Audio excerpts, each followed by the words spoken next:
Welcome.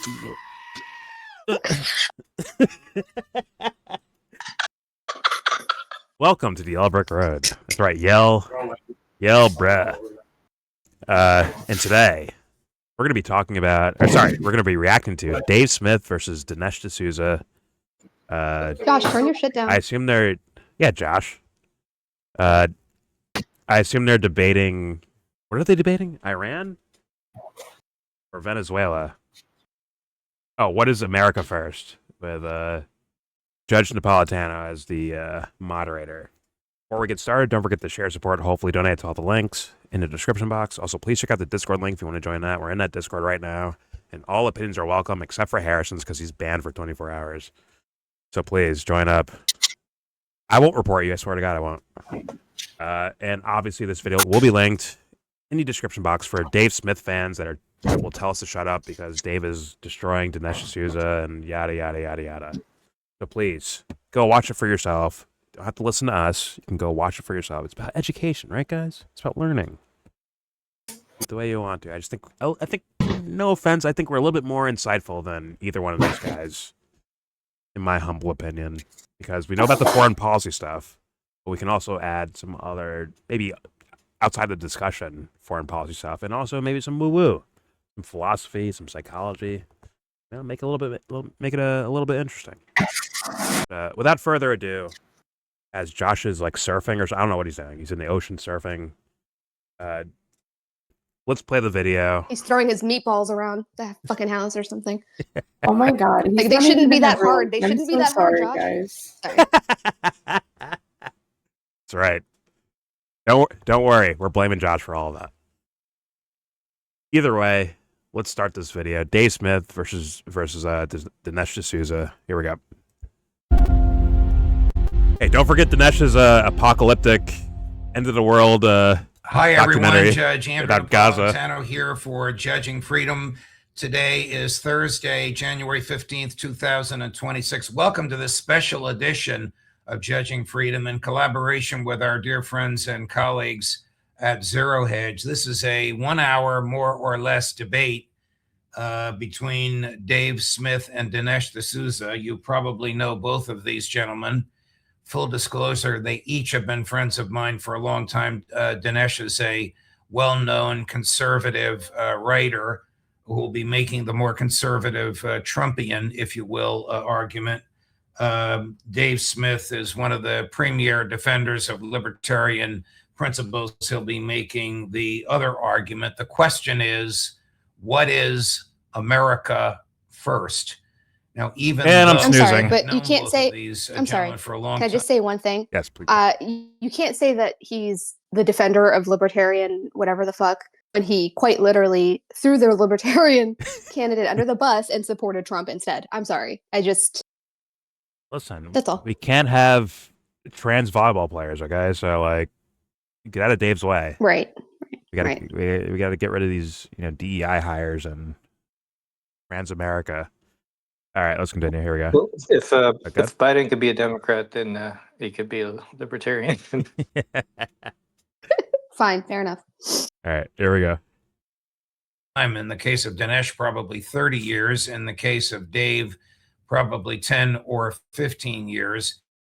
I will do my best to be brutally neutral, though I probably will agree. I'm going to be very candid up front with everything Dave will say and nothing Dinesh will say. So, Dinesh, you have your work cut out for you. But I'm not the judge of this. You are the judge of this, the collective judges of it. I'm merely... That's right. You heard that, right? Dave Smith fans. Go first. He has 5 minutes with We're his... allowed to say our opinions out loud. And then Dinesh will respond for 5 minutes. Then I'll give each of them a couple of minutes to respond to each other. And then I have some very pointed... Let it free flow, Judge. For both. If you are a regular viewer of Judging Freedom, you know that we read the comments that you write in. You might very well send in a question to me that my producer, Chris, finds is good enough for me to put in this list of questions I've already prepared. I also want to thank Liam Cosgrove, who labored mightily, including getting these two to... Liam, thank you very much for all of your work. Liam is, of course... one of our friends at Zero Hedge. So we're ready to go. We'll start with Dave Smith. The question, Dave, what is America First? You have the floor uninterrupted for 5 minutes. Well, thank you, Judge, and thank you, Dinesh, for doing this. I really appreciate it. I've always considered Dinesh to be one of the coolest and most honorable members of Conservatism, Inc., and part of that is demonstrated in the fact that he's here to do this debate, whereas a lot of the other ones talk a lot but won't show up to do it. Then again, I will say being the coolest member of Conservatism, Inc. is a pretty low bar, but I meant it as a compliment. Look, America First means non-interventionism. It means a preference for republicanism, little r, over imperialism. And that's what it's always meant. And it's got a long, rich tradition in American politics. I believe the first noted usage of the term was by the worst president in the 20th century, Woodrow Wilson, but he used it when he was running and campaigning. Now, as many of you younger people know, a whole lot of times presidents campaign on one thing and then do the exact opposite. All you got to do is think about George W. Bush or Barack Obama. You guys can tell me to pause whenever you want me to. Or to. Donald Trump. So Woodrow Wilson used the term America First when he was promising to keep us out of World War I. That was what he ran on. Of course, he flipped on that and ultimately got us involved. And then the term Corbett. America First was used by the old right to oppose military adventurism. It was used by figures like Garrett Garrett and Robert Taft. And in fact, I think there was a really big organization that was opposed to U.S. entry into World War II, led by Charles Lindbergh. And what did they call it? The America First Committee, of course. And then, of course, Pat Buchanan, when he was running for president, he used the term America First. And what did it mean? It meant we're against the neoconservatives. We're for a non-interventionist foreign policy. And Donald Trump picked up on the exact same theme.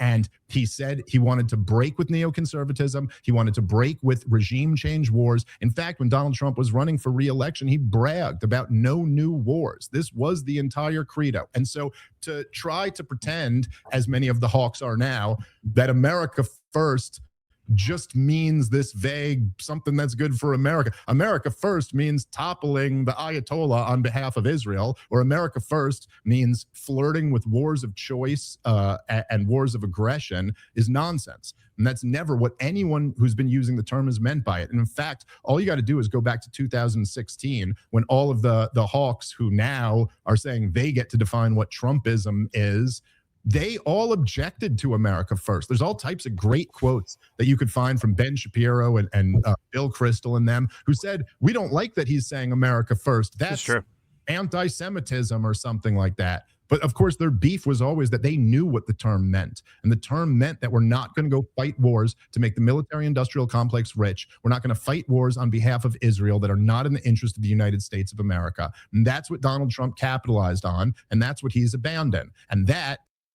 I mean, yeah, especially like the Ben Shapiro's, the Steven Crowders,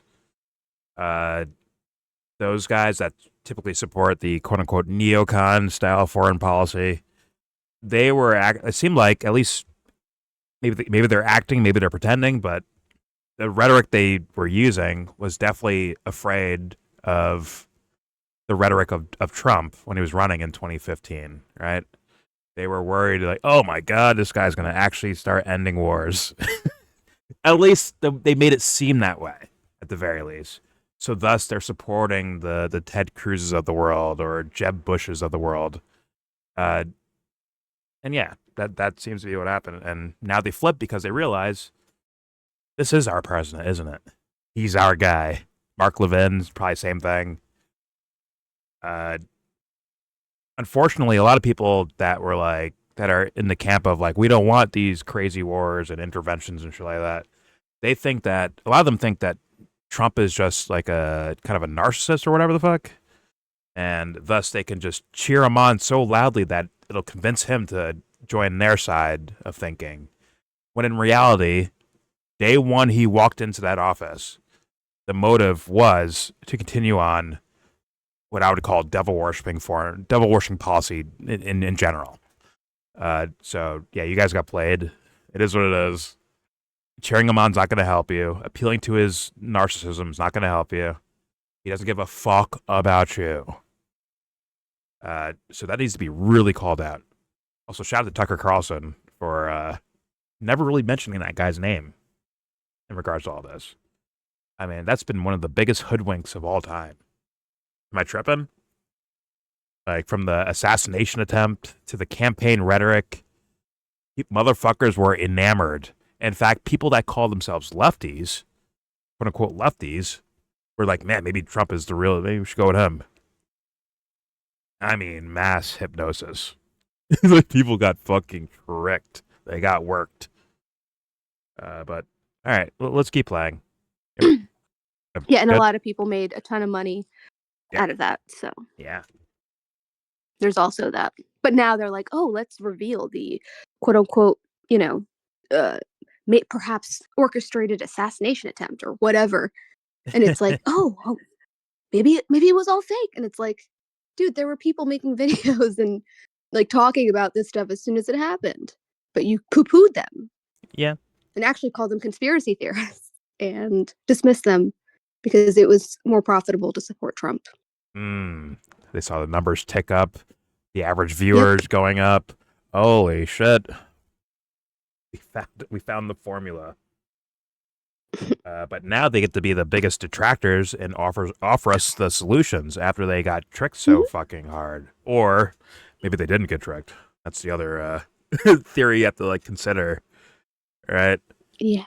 And the opening question should be like, hey, can we not in regards to them two content creators or whatever. I was saying like Trump himself. How come the question wasn't, hey, how can we trust you?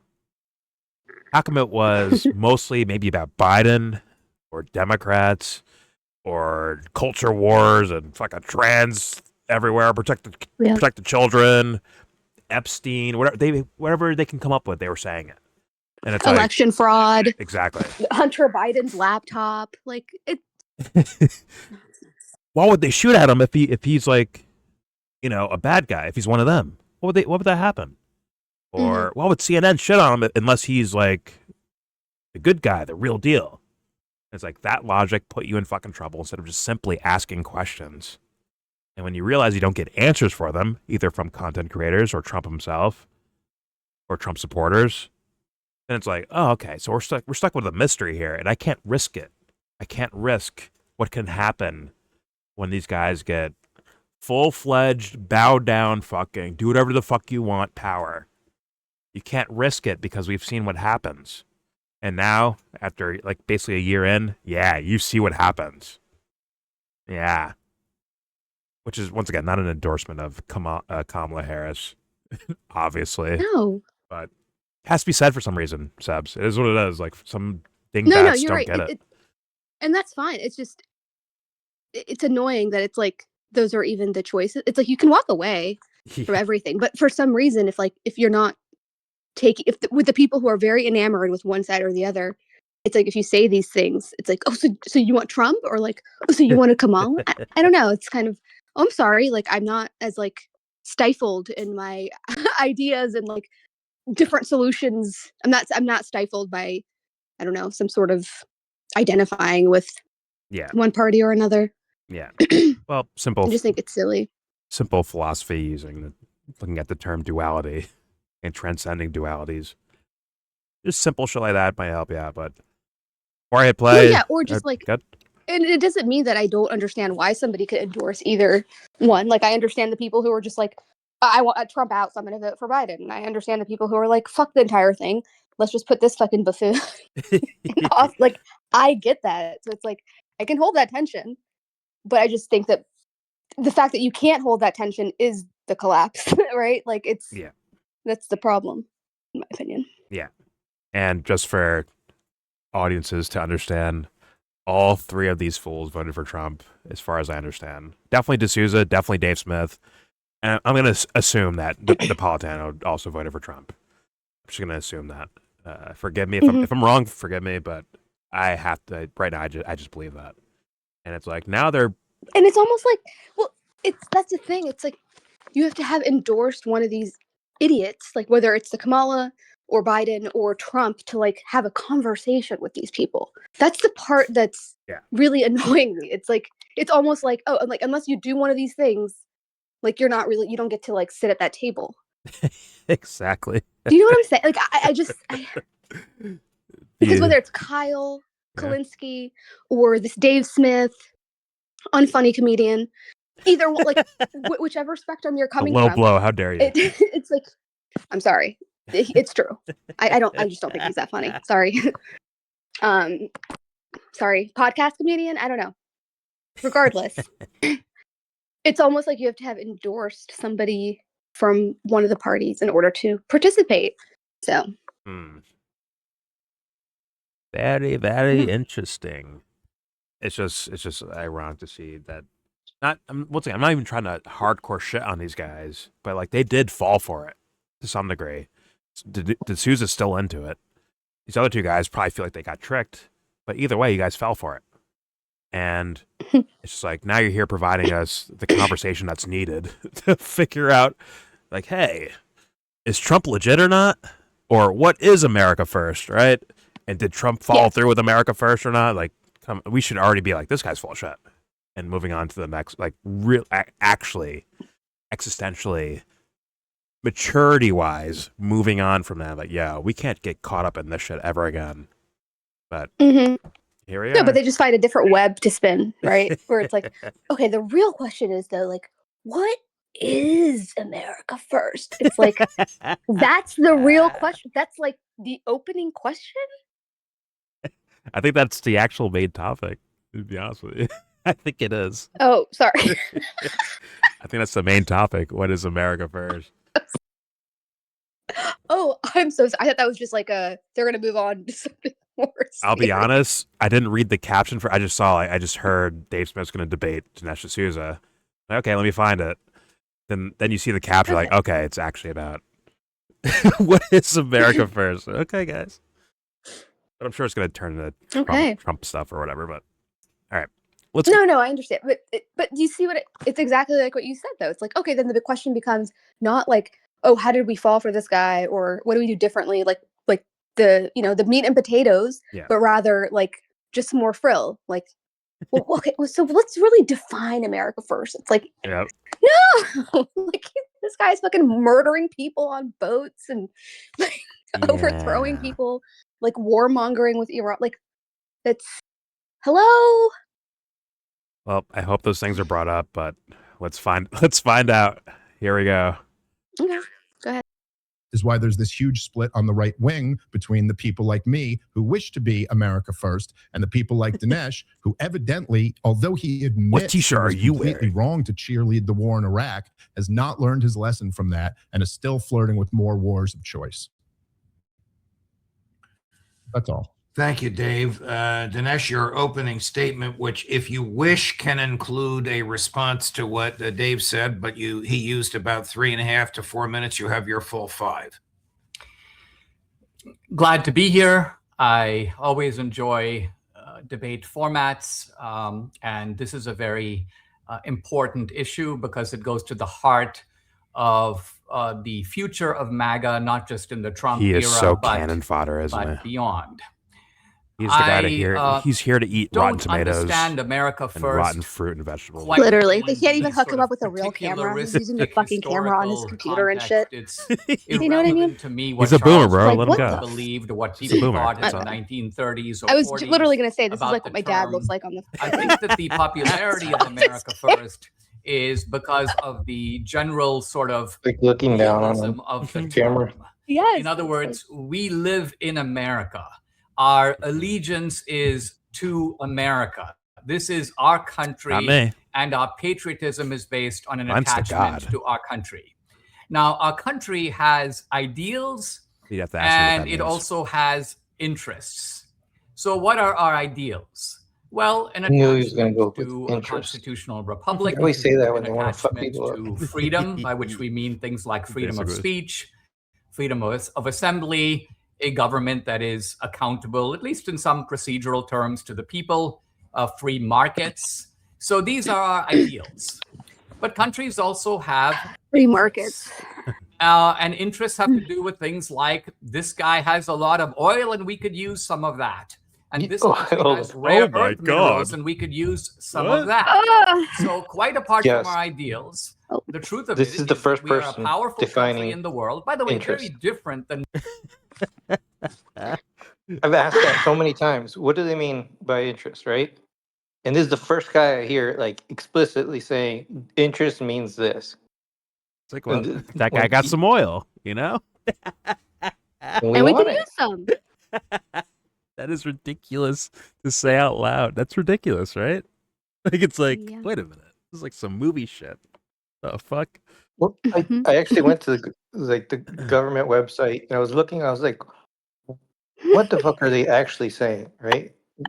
And what it says is it follows America's like strategic plan, which can mean anything. Like our interests is whatever the fuck we want. We feel like saying this is what we want. It doesn't mean it benefits Americans, which it almost sounds like that. The word sounds like it benefits, right? Like, no. Well, they use that with Mahmoud Khalil, right? And any other people they were trying to deport for protesting against Israel's actions in Gaza.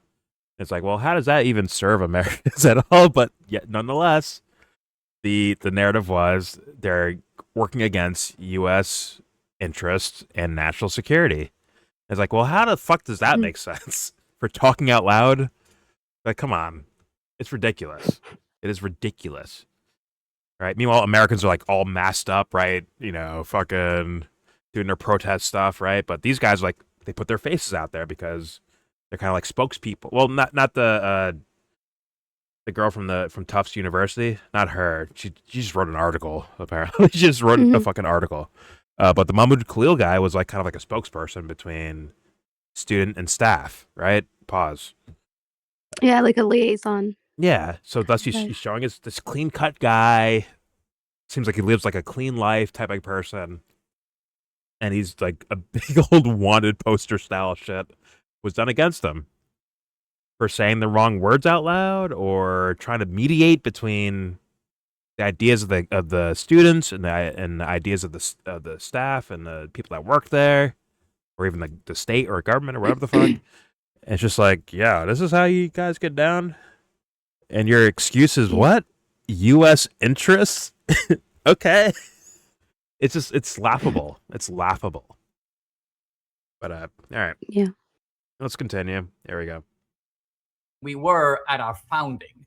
One of the problems with people invoking isolated quotations from the founding, you know, we should not go in search of monsters to destroy, is that is always the natural position of a fledgling republic. It's kind of like an infant in the playground saying, well, I don't want to get into any fights with anybody. That's because I'm 3 years old and they're going to run all over me. What people are saying, but that doesn't necessarily become the position of the guy when he's a teenager, when his position of power is completely different to the other guys on the playground. Dinesh, so this is what I mean by realism. Bro.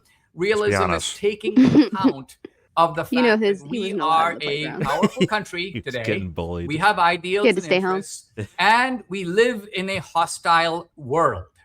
So living in a hostile world means that the world is populated by not only good guys and bad guys. Simple, Dave. Plenty of those. Very simple. But people who are... I'm sorry. This is very simple, Dave. Make him justify the... Just work on Venezuela by itself. You can move to other places too, but like just go to Venezuela. Make him justify all the actions that took place and say that was the U.S. protecting itself. Make him justify it. Make it make sense. He probably can't. That's all I would say, but here we go. Beneficial to our interests and people who are harmful or inimical to that. The idea that we should pretend that this is not so, which is essentially the isolationist position.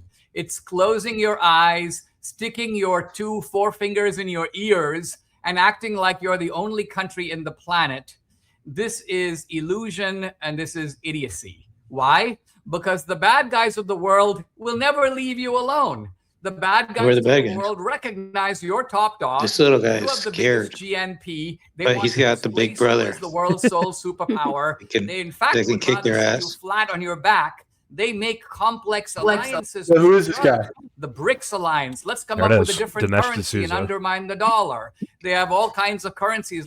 He's on the let's neocon Russia side. and China unite with Iran, and let's all move into Nicaragua, which is just a couple of thousand miles from Miami. Who's in That's an Nicaragua? excellent base from which Oh my we can God. conduct operations against the United States. Let's try Ann to find Coulter, a way how to dare sneak you? How'd through this the happen? border. Ann So Coulter. all of these are external threats. And these You need a external real man. threats connect directly with our domestic politics. So America First to me is a recognition that it is good for us to protect our ideals and it is good for us to protect our interests. So we have to always Interests, evaluate, both are our wishy-washy, ideals at meaningless stake? things. Are our interests at stake? Does it make sense for us to get involved over here? And that doesn't settle the question of how.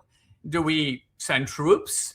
Do we send advisors? Why is When this the nerd Soviet talking Union about invaded getting involved in Afghanistan, stuff? Reagan didn't send troops, but he sent some CIA 'Cause he's afraid. advisors. Because he made a gave career the out of it. Mujahideen some That's why. handheld rockets to shoot down Soviet helicopters.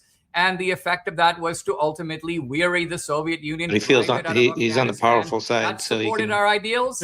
That supported bully our them interests. before. So there are innumerable example where the U.S. has intervened. But he's just talking about straight up robbing effectively, people, where right? regime change has worked out beautifully.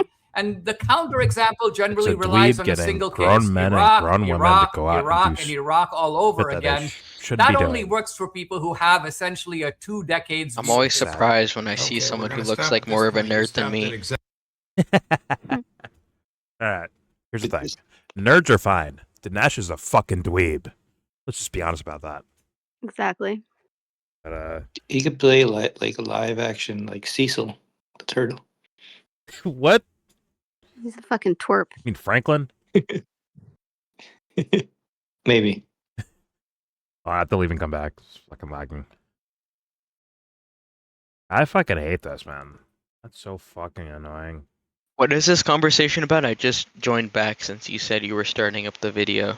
Yeah. The topic is what does America First mean, or like what is it? Oh, And I suspect this will be Exactly my reaction. this will be in the realm of foreign policy. I assume, which is for Yeah. me the topic I would say I know most about when it comes to politics.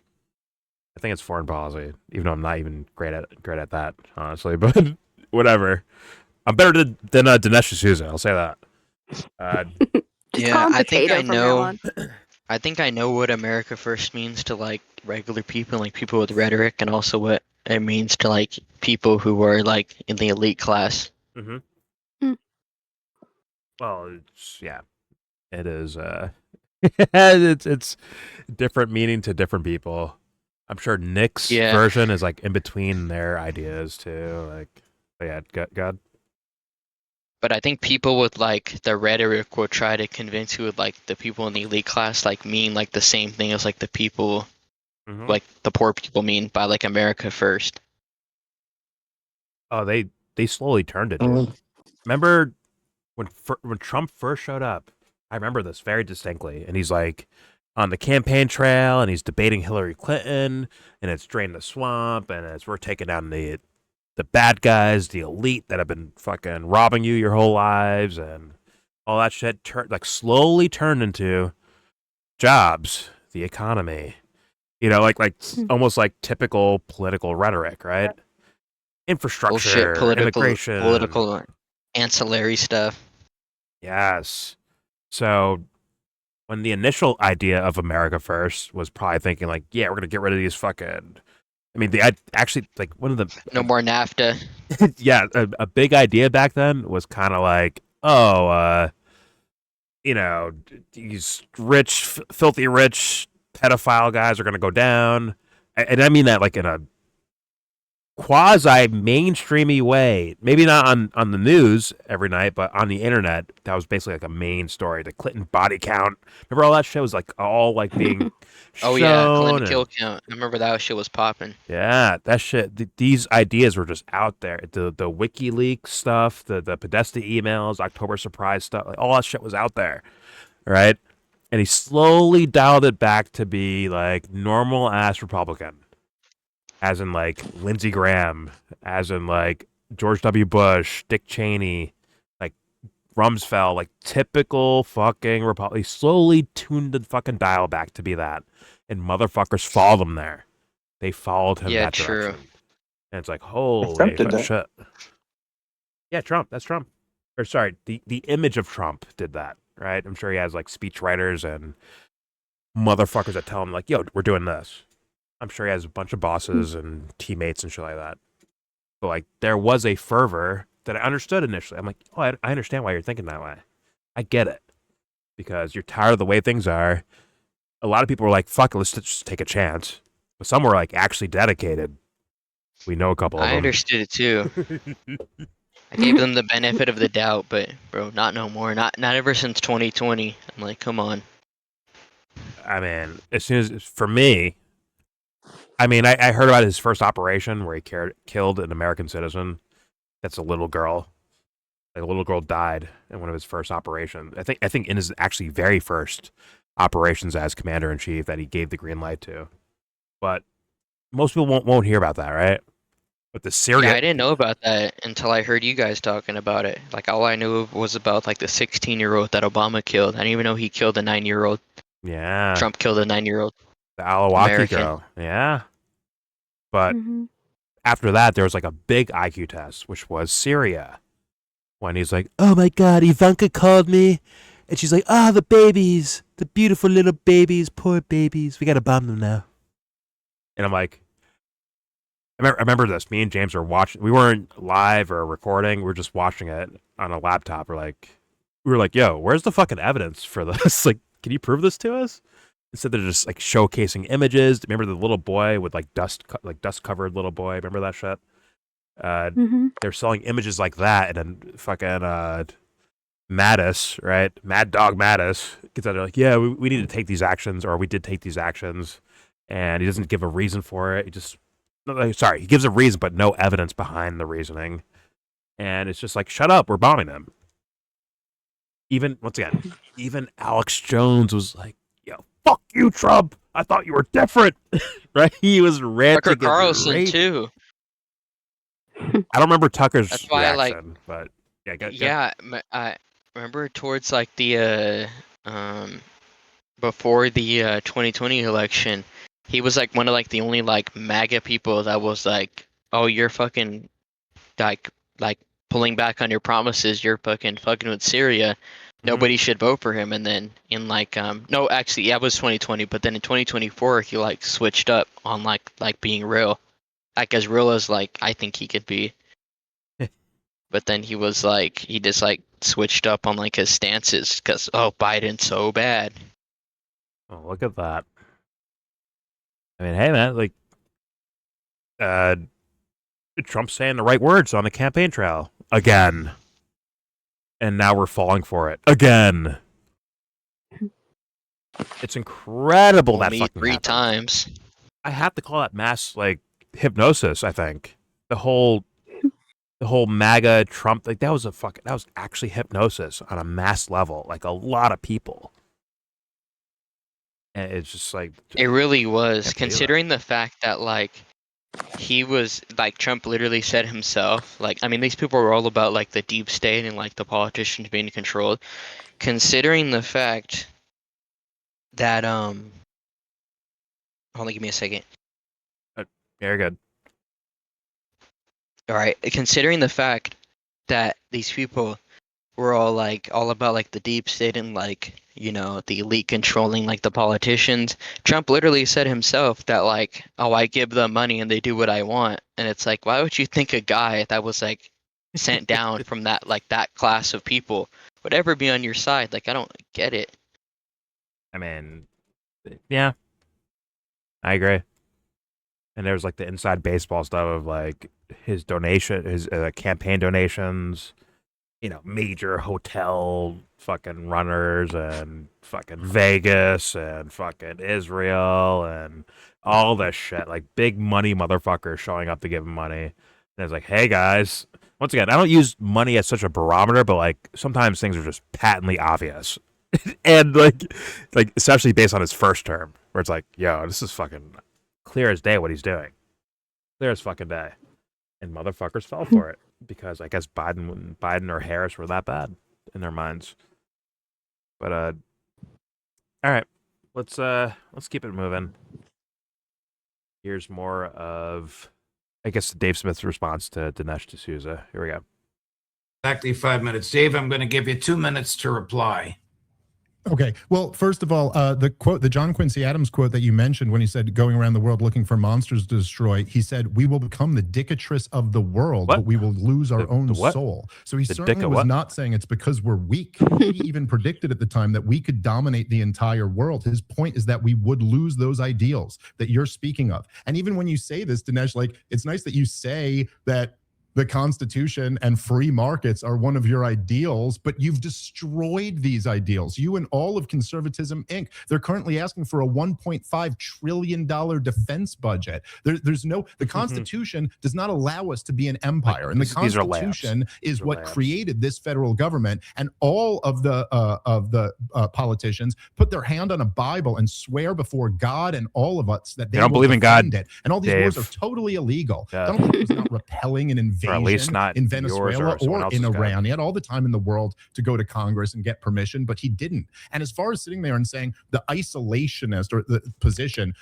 relies on you closing your eyes and pretending that none of these things exist, this is the exact same thing that you and all your friends said in the war in Iraq. And that you're right. It wasn't that they were closing their eyes, it's just that they were making a wiser calculation than you and all of your friends, who got 1 million people killed and cost us trillions of dollars. And I'm sorry, but the end that I think we were saying this before the fucking video started, right? Iraq is nonsense. Yep.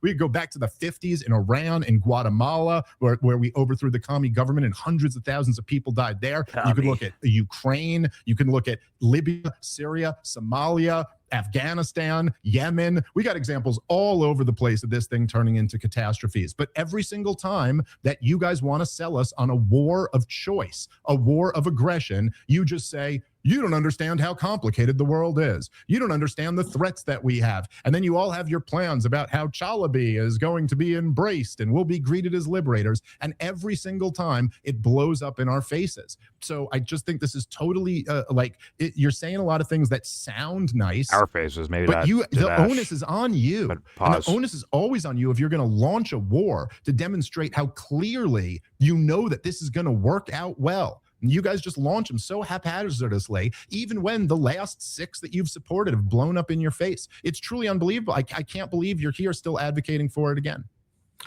Thank you, Dave. Dinesh, 2 minutes to respond to Dave Smith. We need free-for-alls, Judge. The United States, right in the aftermath of World War II, enforced regime change on a whole bunch of societies, including notably Japan and Germany. And the results have been excellent. In the Cold War, what? I think it's about it's about winning. It's not about the actual human destruction. I can't understand this. These guys walk around toting themselves as fucking hardcore Christians. I can't believe it. It's so fucking wreckage. What are we talking about? It's like the opposition's lives don't matter. The citizens that aren't military motherfuckers, their lives don't fucking matter either. No one fucking matters. If a U.S. guy dies, it's fucking end of the fucking world. If someone from 5 feet beyond the border dies, doesn't matter. Who cares? That's incredible. Who cares? America first. Who cares? When I say these guys would run from Jesus, I mean it. That's not a joke. I actually mean that. Yeah. They'd run from that motherfucker. Fast. Well, as fast as they can. Mm-hmm. Holy shit, man. All right. This little guy thinks he's a pirate. He could just take whatever he wants. But he's just sitting in a chair and playing Risk. How is with that other different people from piracy? So they should respect the Somali pirates, right? That's a good point.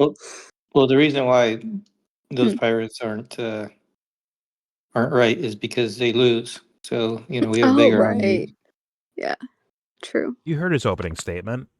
Might is right now, and that. Yeah.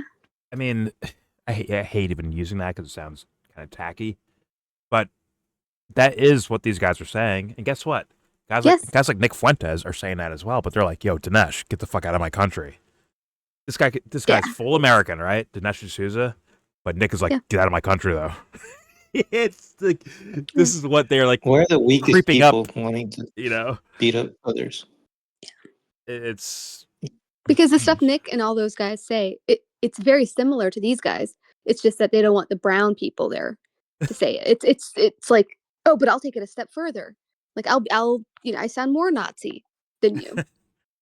It's always the dweebiest guys, though. It's it's like I'm sorry. It's always like over and over again. It's always these. It's like same type of guys. It's incredible. Yeah, sitting on his computer chair, just like in his office, his home office, having a Zoom call. It's incredible. Judge Napolitano. Yeah. What was it a couple of days ago? I don't remember the term that they used, but like I think it's like heritage or something. But Heritage American. Where it's like, oh well, if you're here 3 generations, then yeah, that thing. I'm like, where's the line? Like, okay, so I mean, what if somebody like if that is to the exclusion of somebody of 1 generation or less? Like, well, what if somebody else comes up and be like, no, I've been here 5 generations. Fuck you. Like, where are these arbitrary lines? Like, it's nonsensical. Jesse, there are people that are here that'd be called like you're here for, well, they'd be considered white Americans, right? But they got here even after slaves fucking got here. But yet they're claiming America as theirs. Native Americans like, yo, what the fuck? Like, yeah, what? Native Americans. Yeah, what the fuck, guys? Like, that's our argument. Fuck you. But then, like, once this is what I'm saying with the might is right thing, where like all these arguments end up getting boiled down and being nonsense because they are nonsense into like, well, you know what? Like they have no like actual comebacks. They're just like, you know what? Fuck it. We're bigger and stronger, so that's why we're doing what we're doing. They don't have an actual like moral argument anymore. They don't have a fucking logistical argument anymore. They can't say this supports American people. They can't say that anymore. So they're like, you know what? Fuck it. We just took the oil. It's ours. The same goes with every other fucking policy. There's no logic behind it anymore. But guess what? Facts over feelings, right, guys? Oh, fuck, that's only 10 years ago. Sorry. Go ahead. The most pathetic thing about that argument, and really looking at like what's happening in the world, like they build up China to be the biggest enemy, right? And if you look at their financial trajectory, yeah, they're if they're not already passing us, they're about to. And so we protect everything through military and whatnot. But yeah they're exceeding or soon to exceed our economy size, and they're much bigger in just population. So it's a lot easier for them. And so eventually they will be able to afford the biggest military in the world. And would we accept that their might is right? Like, think about like it's a pretty stupid premise to build on right now, where we are in history. Like it's just asking for your own collapse. Yeah, it's self-destructive. But at the same time, in their minds, it's like China walks in with 2 duffel bags, like, hey, look, I got $10 million. See this? The U.S. is like, I got a pistol. What's up? Right? That's the U.S.'s, at least the kind of a mainstream mentality. Like, yeah, you got money. I got a pistol.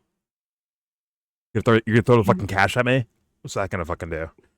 Hit me with duffel bags of money? I'll shoot you. That's basically like the kind of the mentality of things. But at the same time, like, don't worry. If some sort of economic thing happened in regards to like China or other countries, and they like in the U.S. like really falters economically, guess what? Dinesh will be fine. Dave will be fine. Judge will be fine. Nick will be fine. Trump will be fine. Judy Vance will be fine. Tucker will be fine. Candace will be fine. You're fucked, though. You're fucked. Audience members, you're fucked. You dummies. That's what we keep talking about fucking team playing for. You guys get fucked. But go ahead. Cheerlead in the fucking crowd for these guys. Go ahead. Let's keep playing, shall we? Here we go. It might have been a war, as Margaret Thatcher said, quote, without firing a shot. But there was an awful lot of defense spending that went into it. There were an awful lot of missiles that were built, the MX missile, the B-1 bomber, and so on. In the Cold War, you had innumerable examples of regime change. Ceausescu was out in Romania. There were tyrannical governments that were out in East Germany, in Poland, in Bulgaria. Essentially, like he's literally talking about like the 80s and early 90s. Is anyone going to say regime change his in the fucking greatest Soviet Union was not a good idea when the Communist Party abolished itself? You remember when Americans had to duck under in the 1990s, school chairs because the Russian threat assembled a coalition to eject Saddam Hussein out of Kuwait. That was forcible regime change. That's why Kuwait is basically a free country today. Is it perfect? No, it's a monarchy. It's a autocratic society, but it's stable. It has good relations with the United States. So that advanced our ideals and our interests. So hey, but listen, yeah, Syria. Okay, sure, they have this ex-Al Qaeda, quote unquote ex Al Qaeda ISIS type of guy being the leader of the country, giving them like IMF fucking debt and all that shit. But hey. There's less fighting now. Things got better. There's less fighting. We won. Right, guys? We won. Hooray. We fucking won. Thanks, Dinesh. Thank you for handing Dave more layups to where he could... Here's the thing with Dave Smith for me. I have to say it before he starts responding to this guy. It's like, yes, you can say the simple arguments. You can bring up fucking, Wesley Clark and the 7 countries in 5 years, whatever. You can bring all that shit up, all you want to. And yes, it will destroy, like in words, destroy Dinesh D'Souza. But to actually go towards a sense of wisdom instead of a sense of political victories, I think would be better. And that's why I call that motherfucker mediocre. Now, he could have some sort of ulterior motives. He could be full of shit, for all I know. I don't know exactly. I try to leave room for him in that sense. I can't say I know, but I can say this on the argumentative side of things. It's like you are fucking lacking, my man, because think about what this man is saying to you. It's not abstractions of fucking, playing a game of fucking Risk with your best friend, like a board game or a computer game. People fucking die over this shit. They get massacred over this shit. They get their fucking homes destroyed over this shit. Their lives fucking destroyed, socially at least.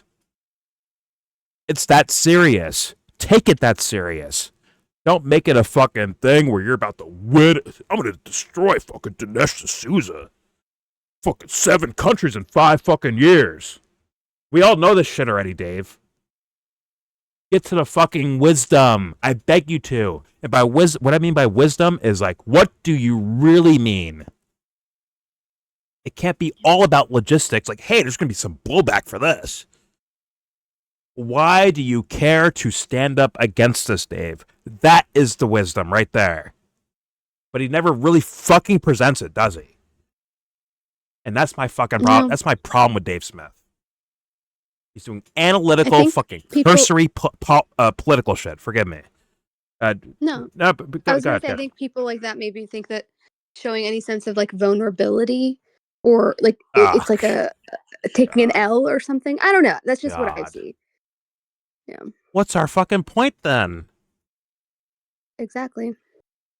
What is Dave thinking when he goes to sleep at night? Like those are the things you're supposed to be bringing to the fucking table. Because guess what? No one else is fucking doing it. We're hearing narrative against other narratives. Fuck, man. It's fucking annoying. But whatever. All right. Let's keep playing. Here's more Dinesh. So again, there's example after example after example. Let's think of what he's representing, Dave. The only ones that benefit you, and that is Iraq and Afghanistan. Now, there are 2 aspects here that should be distinguished, and they typically get conflated. The first one is the regime change itself, and the second one is about the fucking people that get fucking massacred for shit So like this. was the United States wrong to fling the Taliban outside of Afghanistan. Those are the guys who provided the monkey bars for the terrorists of 9/11. We were directly attacked on our own soil. It was completely right. It was both in our interests and it supported our ideals to go over there and pulverize them. Now, if you fast forward 5 years, and I see this ridiculous side of U.S. generals supervising some tribal meeting and trying to tell them how to conduct the meeting and how their schools should be run and what their attitude should be toward girls. This is the nonsensical aftermath. This is the Condoleezza Rice, Colin Powell nonsense that if you break it, you got to fix it. We somehow now it's own Condoleezza's fault. That's pure bullshit. That's crazy. Colin Powell and Condoleezza Rice. Did you pick the only two black people in the entire administration? What? I'm not even screaming racism, but that's just funny though. That you picked those two out. Literally, it's like this. It's this Condoleezza, Colin Powell, DEI stuff. It's like, what the fuck? Those fools played as much of a role of selling these things as much as anyone else did. Remember the anthrax thing with Colin Powell was fucking ridiculous. Condoleezza Rice was in these meetings and yet pushed forward anyways. Like, come on.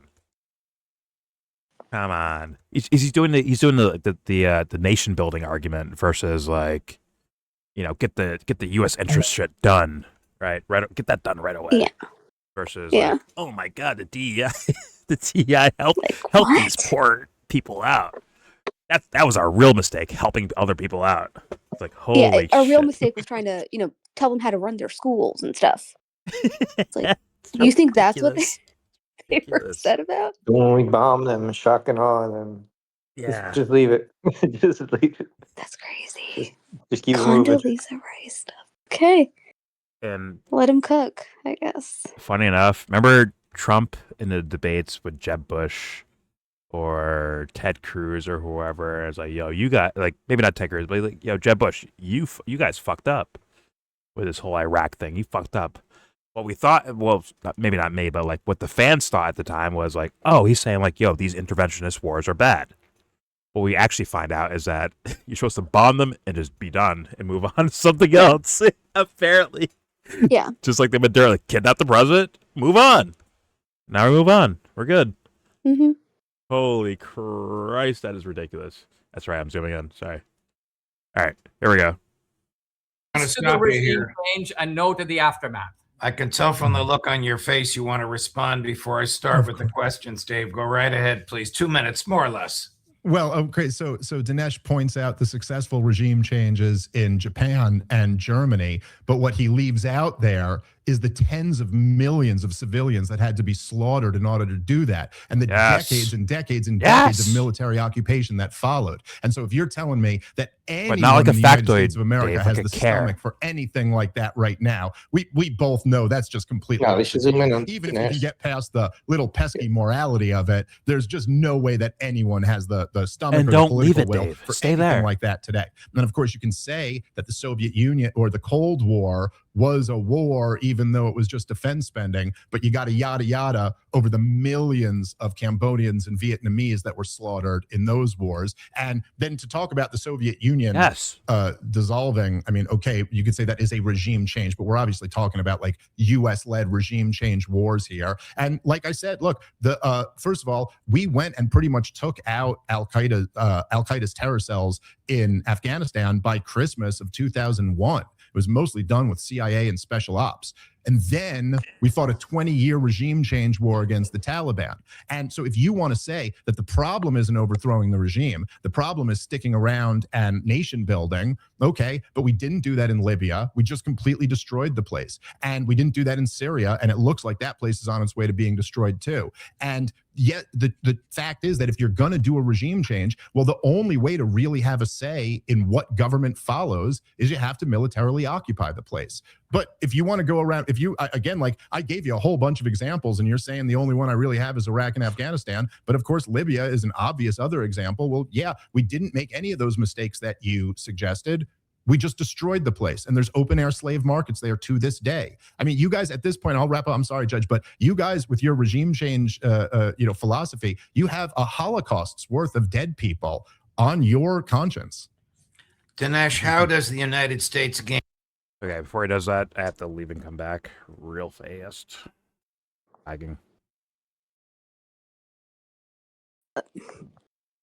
Now it's like, now we've seen Dave get into this arena of argumentation where it's about morals and like the fucking massacring of people. He has to stay there, Dave. Please stay there, Dave. Don't fucking leave it. Don't leave it. I leave room for a reason. I hope he stays. Like, don't fucking leave that. Like, hey, man, I just brought up all these massacres. You didn't address it. Let's go back there. Please do that, Dave. I beg you to. But he always like it. Like Dinesh will be like, well, what about whatever country you might bring up.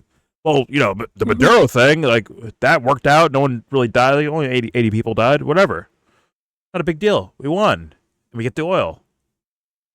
It's like Dave will just jump to that argument now and just stay there in that arena instead of like dealing with like, yo, did you listen to me at all? About like the moral fucked up shit that's happening with these scenarios. And their reasons are atrocious, morally speaking. So Dave, keep them there, but let's see where they go. Even logically speaking, in terms of like strategic, that doesn't make sense. Oh, I mean, they openly lied to us. Openly. Yeah. All right, let's continue. Here we go. I have a feeling. Sorry, I have a feeling that his counter to that, Dinesh, his counter to people dying, to depose of these rulers and stuff would be, oh, but more people would have died if we didn't do that. So, it might be. It might be. Yeah. Well, I guess we'll never find out, Dinesh. But I hate these kind of like very formal style debating. Like just let them talk. Let them talk back and forth. If they're talking over each other, that's what the moderator's for. Like that's when you step in. Like, all right, guys. Dave was asking this question, answer this. Or Dinesh was asking this question, Dave, answer this. Whatever. Mm-hmm. Like, be a moderator like that, but fuck this formal shit, because now he's going to change the question around, possibly. And it's like, damn, man, like, let's go that direction. I like that direction. Let's hear more from there. But either way, here we go. Dead Beggars people can't be choosers. on your conscience. Allegedly. Dinesh, how does the United States gain by its extraordinary obeisance to and financing of the government in Israel? Israel. What? Andy, if I may, give me 2 minutes to respond to Dave, and then let's launch the questions, just because he got the extra 2. I just want to address a couple of specific Go right things ahead. First of all, I don't agree at all that somehow the United States has turned into a nation of namby-pambies and would not engage in World War II style operations. We haven't been subject to a World War II style attack. Yeah. I'm sorry. I have to stop him right there. Once again, we were just watching before I hit record. We were watching a ex-military guy speaking out against the things that Dinesh D'Souza claims to stand for. Is he a mamby-pamby to you, Dinesh? Because you'll never say that to him. We know that. I think he'd take sympathy. I would hope he would take sympathy, just laugh at you and walk away. But you would never say that to that guy. So, like, what are we talking about here? Well, let's keep it moving. Here we go. Turned into a nation of namby-pambies and would not engage in World War II style operations. We haven't been subject to a World War II style attack. Yes, if the Chinese came over and, let's just say, bombed Chicago, that was in the Reagan administration, or wiped out 1/3 of our Navy, as happened in Pearl Harbor, I think we'd have lot of appetite for responding very aggressively. It's just that we've lived in an era of where that kind of attack on the United States directly has not occurred, and therefore we've had these sort of smaller wars, at least by comparison.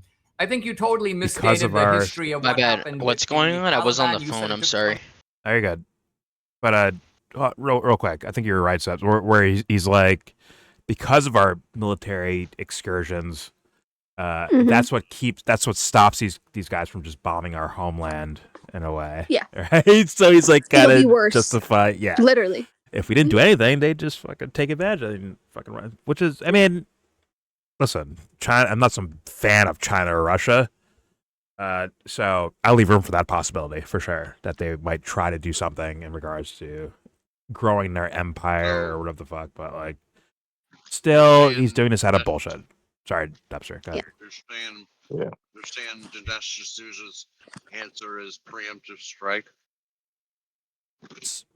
I said it again one more time. You're saying Dinesh D'Souza's answer is preemptive strike? I think he's saying for like essentially global dominance because that shit could happen if we don't do it. But it's the whole Middle East argument of we have to fight them there so they don't come fight us where in the United States. Like, so it's preemptive strike. It'll be worse if these things are not done. Yeah. Which is funny because his initial argument was about oil, right? He brought up oil in his initial like 5-minute argument, right? So it's like, was that about like, oh my God, Venezuela's gonna run us over, or China or Russia's gonna run us over through Venezuela? He didn't make that argument yet, so they're bad guys out there. That's what he's saying. And they're us. Got it. There's bad guys in your neighborhood, so like let's put turrets on houses, to shoot anyone that comes near you, but not on your house. Like 3 neighborhoods over, put turrets over there so that just in case they can never get close to your house. Duh. That makes sense. All right, let's keep going. Here's more of these guys. Wait. Sorry, what is this about? Just asking. Well, the first question was, what is America first? Like, what does it mean to you? That was the first opening statement. Now we're on to Israel, of course. When it's like, isn't there a recent thing with Venezuela or, Iran maybe? Shouldn't those like take precedent right now? Not saying like one topic is over the other. It's just like kind of like the news cycle, like Venezuela, Iran. Those are like kind of the big topics right now in regards to U.S. foreign policy action, right? But instead, it's like, should we support Israel? It's like, what? I get the question overall, like like a genuine discussion, but like I think there's some it's not bigger, but like there's some headlines going off right now that are playing out in front of our eyes that we should actually look at as well. Yeah. Some different shit other than the quote-unquote Jewish question, whatever that means. Well, these guys won't go there. Not one of these guys would go there. But they'll definitely bring up the Israel question. We'll do that for sure. But all right. Well, let's back up a little bit. Here we go. And therefore, we've had these sort of smaller wars, at least by comparison. I think you totally misstated the history of what happened with the Taliban. You said it took 20 years to get rid of the Taliban. That's laughable nonsense. All of us were there. The Taliban was essentially out in a matter of You were not there. They were gone. They were in the mountains. They were in hiding. I remember Dick Cheney saying we've run out of targets. So back then he was getting faxes from the White House. Say this, Dinesh. Massive success. Now you said, and I think this is the fallacy here, that if you knock out the government, you have a responsibility to go and run the country. False, false, and false again. All you have to do, look, if you're running out a bunch of thugs, all you have to do is go and find the rival thugs who are more friendly to you and say to them, in this case, by the way, they happen to be called the Northern Alliance, we're giving the country to you. You run the country from now on. We're not telling you how to run the country. We're not telling you what policies to have or what your education. He's saying to give it to thugs. All we're telling you is you. Wait. Because he's like, listen, we did this shit. Now the country's yours. But don't vote for the wrong person because we'll do it again. It's essentially the logic of that, right? What? It's a fucking shakedown. What regime is called the Northern Alliance? NATO, right? NATO. Mm-hmm. So we gave Venezuela to NATO? No, that doesn't make sense. He's bringing up Afghanistan and in the Middle East and shit like that, I believe, right? We gave NATO to Afghanistan? No, we didn't. We gave NATO to Russia, not Russia. We gave Afghanistan to fucking China and Russia. Not on purpose. You mean when we not left? on paper on purpose. But. Yeah, not on paper, but behind the scenes. I don't think we're understanding what Dinesh D'Souza said there with Northern Alliance. Rewind then. Here we go. He's saying we've run out of targets. So this was a case where the intervention itself was a massive success. Now, you said, and I think this is the fallacy here, that if you knock out the government, you have a responsibility to go and run the country. This right here. False, false, and false again. All you have to do, look, if you're running out a bunch of thugs, all you have to do is go and If you find see the Dave's rival mouth, he says, thugs "I didn't say who that." are more friendly to you. No, you're in this case, by the way, they happen to be called. I didn't hear it again. We're giving the All right, country there to false and false again. All you have to do, look, if you're running out a bunch of thugs, all you have to do is go and find the rival thugs who are more friendly to you and say to them, in this case, by the way, they happen to be called the Northern Alliance, we're giving the country to you. You run the country from now on. We're not telling you how to run the country. We're not telling you what policies to have or what your educational system should be. All we're telling you is you need to be a friend of the United States. That's how a mature foreign policy is run. It's been run that way, by the way, for centuries by powerful countries. They end up overthrowing British, those for guys. example, defeated an opponent. They didn't necessarily feel we've got to go over there. No, you basically get your friends in there and they deal with you on a different basis than the bad guys. I mean, who were the bad guys? Saddam Hussein, right? He was their lesser of two evils, essentially, right? As far as like leaders of a country. And they had to overthrow that guy too. And then they, once again, looked for another lesser of two evils. Same with Afghanistan, same with any of these areas. So like, true.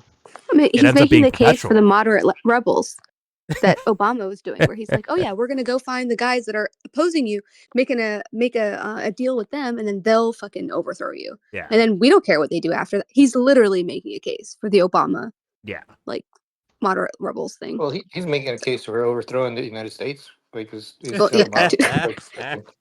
everything he's describing is like these thugs and these other thugs, and you take it away from these thugs and you give it to the other thugs who are friendly.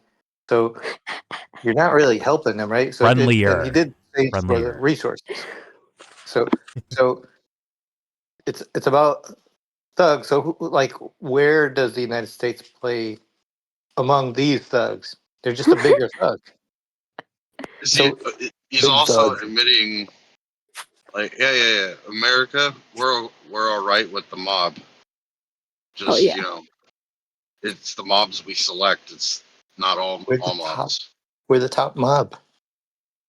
It's like, we're going to destroy this place or the leadership of this place, and whoever is nicest to us will get the fucking prize of the country. But don't be...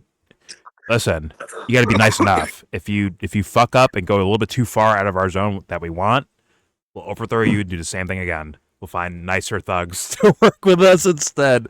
So apparently that's the logic of Dinesh D'Souza, which to me screams like consistent and perpetual warfare for the sake of geopolitical locations that you want to, own, essentially. It's essentially saying, we own these spots, these quote unquote sovereign countries. We own them, meaning, free elections. But if you vote for the wrong guy, we're gonna take them out. So we're gonna get rid of them. No, this guy doesn't bother with free election talk. He did not talk anything about free election. He's saying we're picking the friendlier team of thugs, and we're basically the top of the pyramid of thugs. We're the boss. We're the big thug, how he bro. describes it. Listen. This is why I want like fuck this 2 minutes here, 2 minutes there. Like fuck that, because someone should be able to respond to that. He just said some ridiculous shit out loud. Someone should be able to respond to him. But instead, they're gonna change. Or they're gonna try to change topics. It's like, that's ridiculous. But all right, let's see what they do. Let's see if Dave's like, listen, big thug, little thug. I bet this guy has a nice house, and I'm a bigger thug than he is. So I could probably just kick him out. Right. And he'll be like, "You're right. You're right." Yeah, right. He'd be like, "No, how dare you? 911, please." You're bigger. No. He'd be sobbing on the couch. No. But poor Dinesh. All right, because I can. It's always the ones that like don't feel like they're from that place that have to advocate even more. It's like, it's just, oh god. I don't want to see Dinesh in fucking cardigans or some shit like that. Like, yeah, fucking chilling. We should overthrow there. Yeah, get rid of him. Yeah, he's got to be more America than America because he doesn't feel American. Because his name is Dinesh D'Souza, and he probably has a complex about that. I'm dead ass. I'm sorry. It's like, oof. Does he drive like a giant SUV or something to compensate? Like Probably, yeah. Full scale. He drives like an F250 lifted, bitch. Like freaked out. It's like, and he doesn't work in construction. It's just like, where are you driving to, Fox? I know. Like, what? He's driving the Fox to take up like 2 parking spots at once. That's what he's doing. Exactly. To the Whole Foods. School Hummer.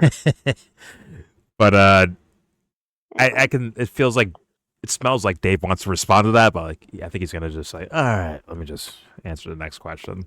That's my guess, but let's find out. Here we go. Dave, I'm going to let you respond. Yes, okay.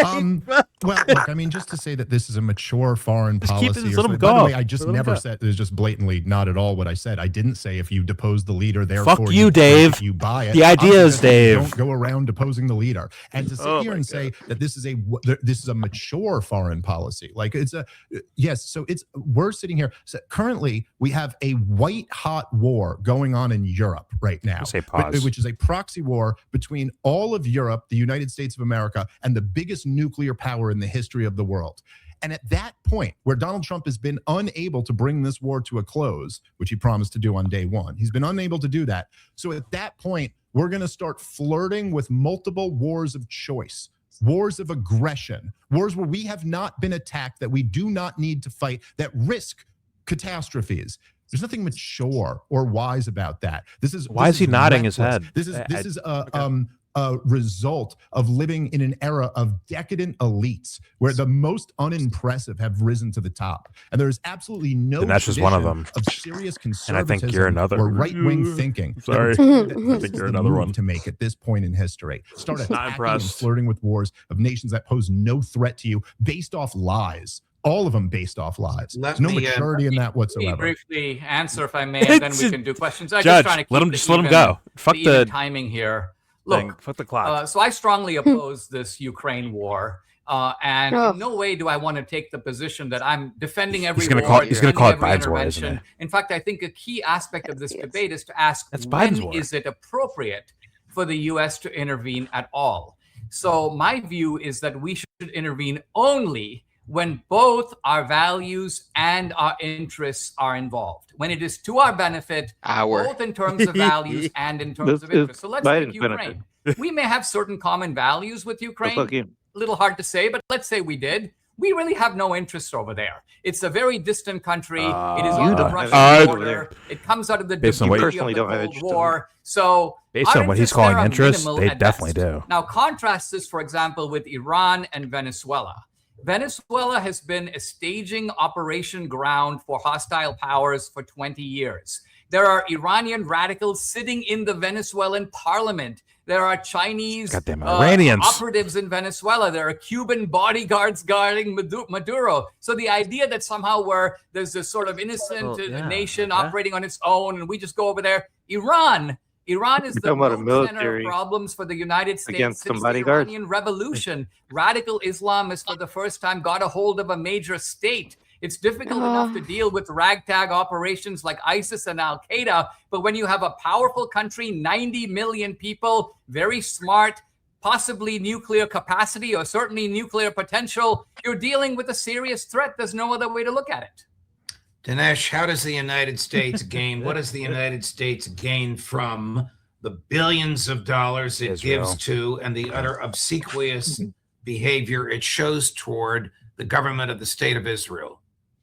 It's like we just squashed. The United States is not obsequious toward Israel. Israel is mostly obsequious to the United States. It is makes no sense. What does obsequious mean? The rabbit controlling the elephant, when quite clearly the elephant. Sometimes if people use words, it's like I don't even understand it. The Israelis would have been really happy after the U.S. took out the Iran nuclear facilities to go in there, wipe out the mullahs, and their hand was stayed. By whom? By us. By Trump. Trump's like, I've had enough. I'm done. Now, Trump may change his mind in the aftermath of all the Iran in the protests movie and scene, now, yes, he did. But the truth of it is that's in a clear reality, indication of the United States calling the shots and not Israel. Who knows? Now, I googled it. Why are we friends with Israel at Promptly all? obedient Well, or submissive. It's annoying when people overreach. Yeah. God. Yeah, it's like annoying when people still think in terms of like just pure state power. Like Trump's had enough. He's gonna stop this. It's like really? It's like there are so many different things at play here. It's a mixture of things here, and if Dinesh means what Jesse just said as far as like that definition of that word, that's an overreach of statements in my humble opinion. But also, let's be real. Trump has openly said, yeah, I was the one who gave the green light. I'm the one who gave the intelligence. I gave them the coordinates. I did that shit. It was me running this shit. I'm saying you should believe him on that. I think it's a joint effort. But still, it's not some situation where it's fully the U.S. owns Israel and fully Israel owns the U.S. These guys are teammates that fuck the world up. That's my opinion of what I'm saying. It isn't even country first or government first. It isn't that shit at all, bro. It's us first, as in like this team that I'm sure Netanyahu and Trump are a part of. Yeah. And we can get a lot of value out of Iran, straight over Hormuz. The oil, the resources, cutting off China, cutting off Russia. Possibly, like, there's a lot of on the surface benefits for the U.S. controlling Iran, right? Yeah, like their Belt and Road with China, like that. I think goes through that as well. And he mentioned BRICS, so yeah, and the shipping lanes, in regards to that Iran can overlook, and like once you deal with Iran, like Yemen will be like they might just run over them, essentially. So. You're clearing up commerce for these fucking, in my opinion, devil worshiper motherfuckers, bro. So there's plenty of shit to go down over there, and that's why it's funny because you would think that Dinesh would be the guy to avoid the Iran topic because if you talk about it the way he talks about things, it would look bad, right, to an audience. Like, what? More war? Nah, fuck that. But he will actually go out of his way to bring it up, in my humble opinion, because they have to sell this. Well, they have to sell it. Like, he's going to work hard to sell this thing. Of like, yo, this should be like a thing. Look at the protesters being killed up there. Look at this. Look at that. And that's not me defending Iran. I'm sure they do plenty of fucking dirt to themselves, and I'm sure they actually killed innocent fucking people. Without a doubt. Oh yeah, but then when you see these people cheering on like what Israel does to Gaza and stuff, it's like kind of hard to take them seriously in terms of I don't know. It's just and even America, how they like support like what is it, 70% of like authoritarian like brutal governments. It's like it's hard to take it serious when they're like, oh, this government's a dictator. It's like really. It's like you don't care about that. Yeah, that's probably true. But it's like, how about all the other dictatorships? Are you going to overthrow them too? I'm just kind of like, you pick and choose which ones. Like, there's dozens of them. Dinesh all but said that, didn't he? He all but said that. Like, it depends on what type of quote unquote dictatorship it is. Is it our friends or is it less our friends? As in, we'll steal from you. We'll take your shit. But are you like, will you give us more shit or less shit? Is the argument, right? Because Venezuela, as long as you're opening up your fucking hole to the a-national corporations, and it's all good. But if you're not, then they'll come after you and try to fucking destroy you. Who was doing that? But it's like silly because you can't really do that now because they'll just kind of go with a deal with another country like China or something. Or India or Turkey or whatever. So it's like harder to do that in this kind of unless you slowly cut them off. I mean, look what happened with Russia, right? They did have connections with Venezuela. All right, maybe it's cut off now. They did have connections with Syria. That might be cut off now. Like on and so forth. Yeah. And same goes with China as well. So it's like maybe they're slowly like trying to pick pieces off the fucking chessboard to And speaking which of makes like, sense. speaking of multinational, like the multinational like global corporations have like basically like released like the equivalent of like economic like WMDs against Russia, which was like not like by like the U.S. government, but it's like on the own volition of like the a national, meaning like not of nations, not connected nations, the a national corporations. It's like I don't think like the fucking governments can do anything about that. well, I think it's such a structure where it's like if someone well-meaning hopped into place, but maybe not equipped with in my opinion at least, a sense of a real sense of like what do you do to, express your morality? What do you really do about it? If they don't have that, if they're not equipped with that, in my humble opinion, and they play the strategy game, they're most likely going to fucking lose. Even if they're one of the most well-meaning people on fucking planet Earth, because the structures in place are so ridiculous to where it's like they may like avoid one conflict, but something else breaks out over here, and you're unaware of it, and you end up getting bogged down in it. I'm not saying I trust these guys as far as like these political motherfuckers, but like that can happen. Like they're all human still at the end of the day. And you could have someone well-meaning that just gets bogged down in one thing or another. I don't think I've seen that yet in regards to presidents, at least. Maybe politicians, but not presidents. I have not seen that yet in my lifetime, at least. No. Of the well-meaning guy that's trying as hard as or lady that and they fuck up, or sorry, they things don't work out for them, but they were trying their hardest to make things better. I haven't seen that yet. There's nobody in the elite class that's like well-meaning working for us. Like everything they do is like working for the elite class. Well, like I think in terms of Trump, right? Like everything he's doing is like almost like transitioning, like the baton passing. Hey, you. What happened? Baton passing, like I'll do these actions and I'll pass it down to the next exactly. administration. Or also baton passing to like a different like global structure. You know what I mean? Yeah. Like a national, multinational. Because in my opinion, there are like two overarching like Western powers, which is like the national. I mean, sorry, the national the national like military industrial complex, right? It's like the military industrial complex. Okay. And then like the a national version, which is like the a national multinational corporations. And I think more so like Trump works for like the like multinational a national people. And I think like everything he does is like transitioning like this like type of like structure over to like what like the multinational corporations want, while he's touting like America first, America's gonna be back, but like no, he's really like subjugating America, in my opinion. Well, he keeps referring to the golden age, which was like the same time as the gilded age, so it's kind of like going back to like feudal. Yeah, exactly. This time techno feudalism. Yeah, exactly. Man, oh man, oh man. It's fucked up. Yeah.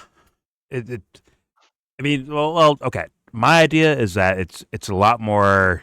Yes, there's the logistical and actual like physical events that happen in governments and policy and all that shit around the world and domestically in America and all that stuff. But then there's like the narrative stuff. In like me, who I love movies and TV shows and shit like that, right? So I look at the abstract, and what I'm seeing from the abstract lens is that they just made it okay to just run over a country for the sake of their resources. They've kind of quietly made that the case. Like I'm hearing people saying like it's for like we're doing this for the oil, as like it's like normal instead of like making like typically in the past they'd make like actual moral arguments in a way, right? They'd be like, oh well, this guy is abusing his own people, so you know what, we need to take him over. But now they're just okay with the oil. We're taking the oil. They're okay with it now. It's like, are you shifting narratives like that to get the regular people to buy into it? Which is why I think the kind of the liberal Democrats, whatever establishment people are pissed off, is because they are like, wait, we're supposed to do like the masquerade. Like, what are you doing, Trump? Exactly. Like, that's why they're upset, right? To hide it. But like, exactly, we're supposed to hide it. Like, what else? This is supposed to be soft power. And while we're cutting you at the knees, but like, he's kind of just like blatantly doing it. So they're going against him because he's doing the thing that like you're not supposed to do because we told him that's not what we're doing. Yeah, exactly. Instead of instead of Trump being like an inverted totalitarian, he's like transitioning like America into like an over totalitarianship, I feel like. And it's like, if you go like 2 steps back from that, it's the same thing, but like a little bit nicer looking, kinda. Yeah. And like the Obama kind of version of that. Sabs, did you see the John Brennan, I think it was a CBS interview, talking about Venezuela and Maduro's capture and all that stuff, where it's like, yeah, this is all good news. Like, everything that happened, it was clean. It proved we're the best military in the world. But I wish that, Maria Corina Machado was actually hoisted up as the new president of Venezuela. So it's like the same thing, but it's like, but where's the president we wanted in there? Like, it's like and watch people fucking dance for that shit. Kyle, exactly. You're on fucking short notice, Kyle Klinsky. If I see you like doing that shit, bro, I'm gonna freak out. If he's like, well, they're better though. Like, it's a lot more. It's better sounding. It's not actually better. It's just better sounding. As in, we had this Nobel Peace Prize winner that wants to be the president of Venezuela. So but it started with Biden anyway, because remember Biden put the bounty on Maduro's head. He increased it by 10 before he left. $10 million. Yeah. I think it was 15. Then Biden. So I'm waiting for Kyle's video about that to drop. So it's like ridiculous. It's ridiculous. That's very funny, by the way. Trump's like, all right, $15 million on the head of Maduro. Biden's like, well, watch this, bitch. $25 million.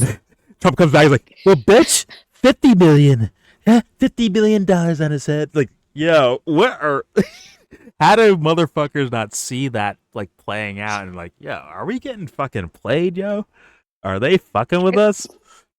But like I said, like I don't think Kyle will ever acknowledge this, but it's like I think like it's more of like a 20th like 19th century thing to like talk about like competition and like friction.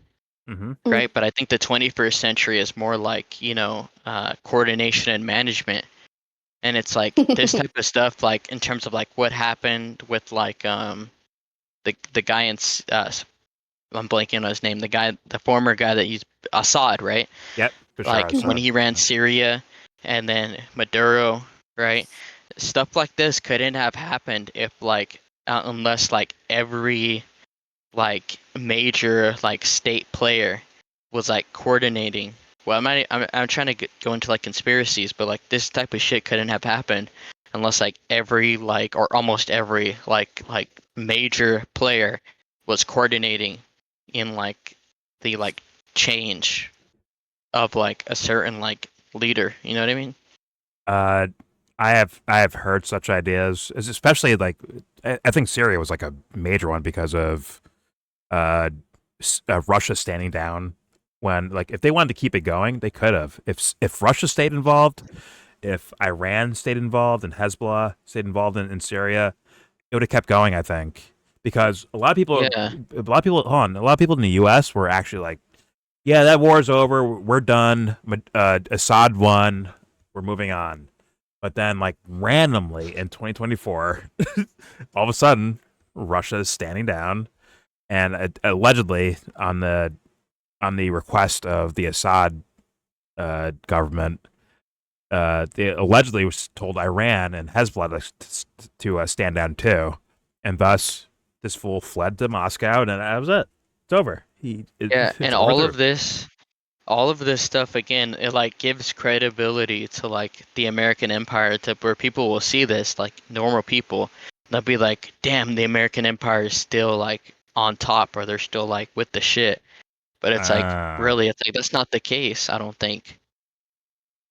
Oh man, that's some of the things you're implying, and I think Sebs has implied it as well at some points, where it's like, man, what if it's I agree. What if it's like the time is now for this thing? Like, okay, this America thing. Time is up. The time is now. Yeah. Shout out to John Cena. You can't see me. All right. But maybe it's time. Stop before I summon the beast. Don't you fucking do it. But maybe it's time. Like, okay, U.S., it's your time to like step down from the podium. Now it's someone else's turn, possibly. I've considered that idea. I don't know yet. Because like, why would you invest so much in China? Like when the open door policy and all that with Deng Xiaoping, Xi Jinping's father, I believe. But what's the open door policy? Well, it's like when China, they got rid of like the not the communists, but they got rid of what's his name, the crazy guy before Deng Xiaoping. Mao. Oh yeah. After they got rid of him and all that, and then they had this open door policy where like the U.S. could invest in so much stuff, like, or the West in general, into China to make it to this like strong economy. And this is around the era of like Kissinger, because he was kind of facilitating a lot of that. So it's just like, why would you build them up and then be like, oh, look, they got too strong? Like, what? I don't know. It's just like, it's just not making sense. I'm not gonna lie. Like, why would you and do then that? also, hey, good. Sorry, real quick. Mm-hmm. Also, like the with the whole Go ahead. Let it fly. Western supremacy, like a lot of these people that like say like oh, we built up China. It's like China already was building up themselves before like you got involved with them. Oh, but they got a lot of investment when they did. They're like, true, because okay, yeah, when there's an empire, like there's always like the empire always builds up somebody else to take their place, not purposefully, but like there's always going to be like another empire that like. Well, that's why I think uses- the passing of the baton thing, where it's like, the Commonwealth, fell, or the U.S. won their independence, and then the U.S. gets to become the superpower, and then China gets built up, and they get to become the super. It's almost like they're always taking turns, and I don't know. It's not about like nations, right? Maybe That's just my little constant tension, conspiracy. maybe, or to keep us mentally occupied. I don't know. And then people will never think about the private sector, even though, like, there's always been a predecessor for like Western power. Like we were the predecessor to Great Britain. Great Britain was the predecessor to Rome and like the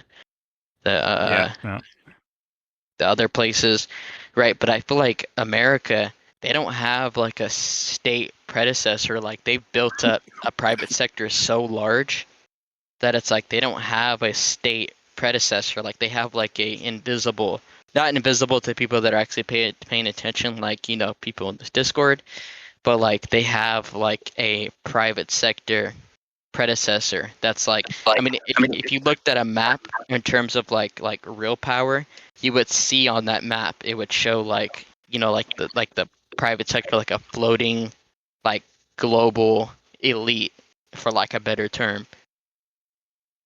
I mean, that's the old adage, right? Presidents come and go, but the CEO is going to be there, or the head of the CIA will be there, or whatever the fuck. Like these guys will be there. Yeah. Versus, the guy you vote for every 4 years, or the lady you vote for every 4 years. But I also thought when you said the open door policy, I think I heard Josh say like the one child per family thing. I'm like, I'm not gonna lie, I actually thought about that. I was like, bro, is that the thing? Is that what they're talking about? Yes, that was a part of it. That was a part of it. It was? Okay, yeah, they did get rid of that, but that was a part of that whole thing where it's like, it was part of like kind of controlling the population, because there was a lot of starvation and stuff. So that was one of their policies. And I'm pretty sure Henry Kissinger even like wrote that as like a global, like kind of entertaining it as a global policy, especially in Africa. It's really interesting. It's Anyway. And speaking of like, and Dinesh D'Souza is a very big fan of Kissinger, of course. Of course he is.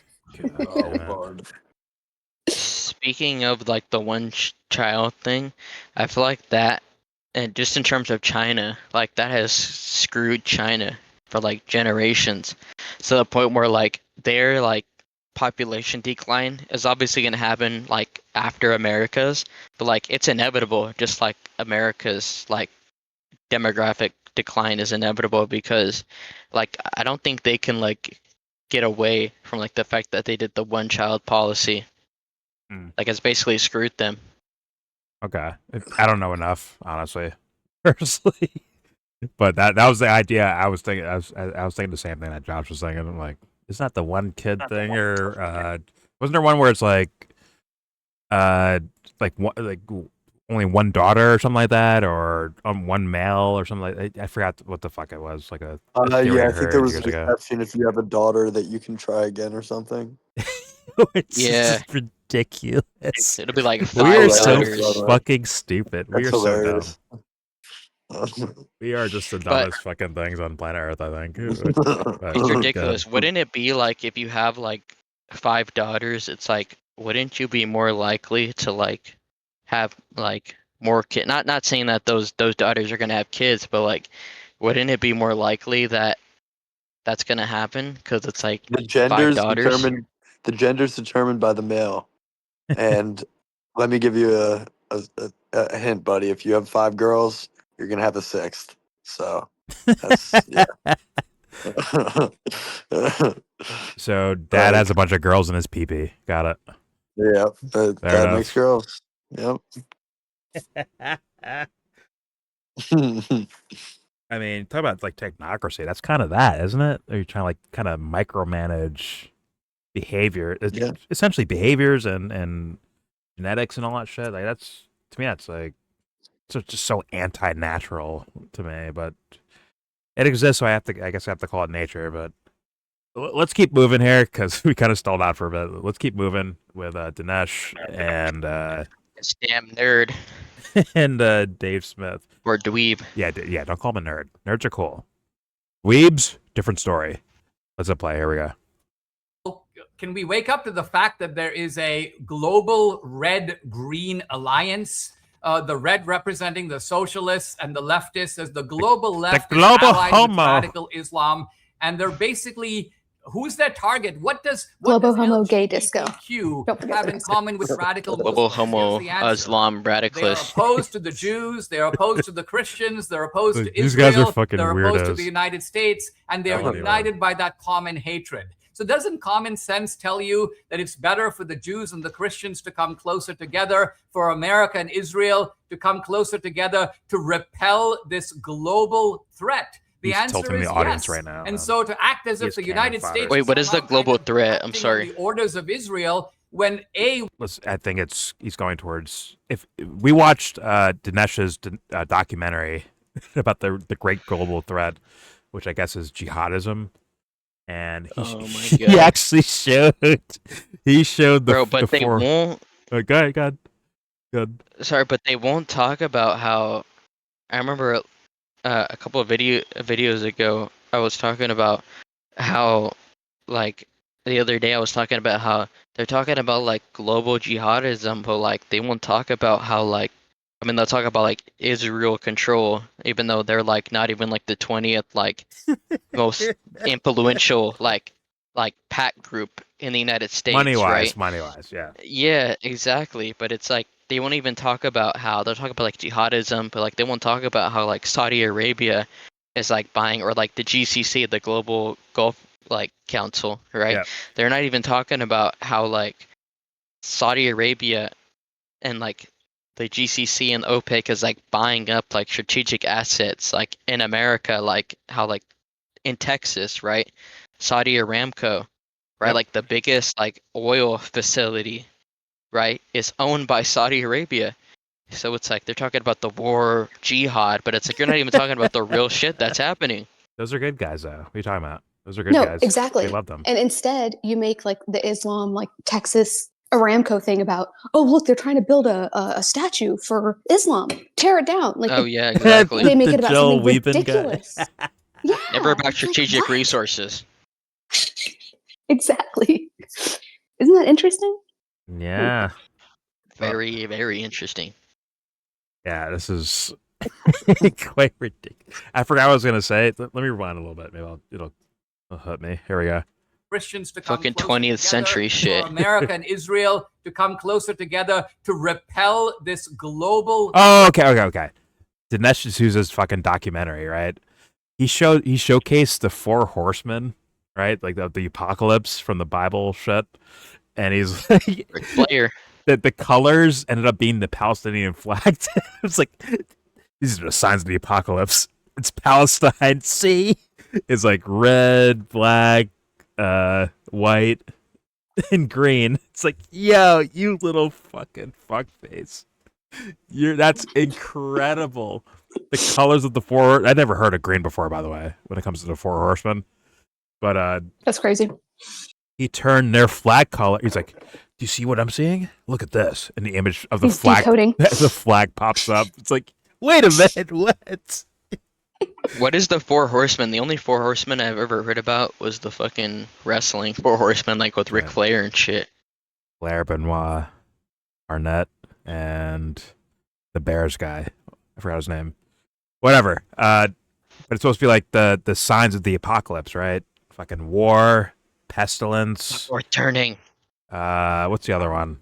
War, pestilence, death, right? Death, and I think is the last one Jesus?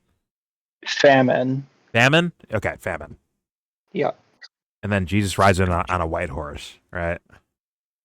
But this guy used that iconography for the sake of saying, look at the Palestinians. This is the signs of the apocalypse.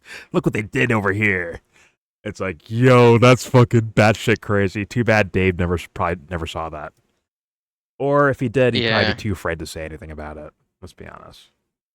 Bro, at this point, I need Jesus to come back. Like, just for all these people to, like, fucking shit their pants. Oh, they're running for the hills. But, all right, let's apply. Here we go.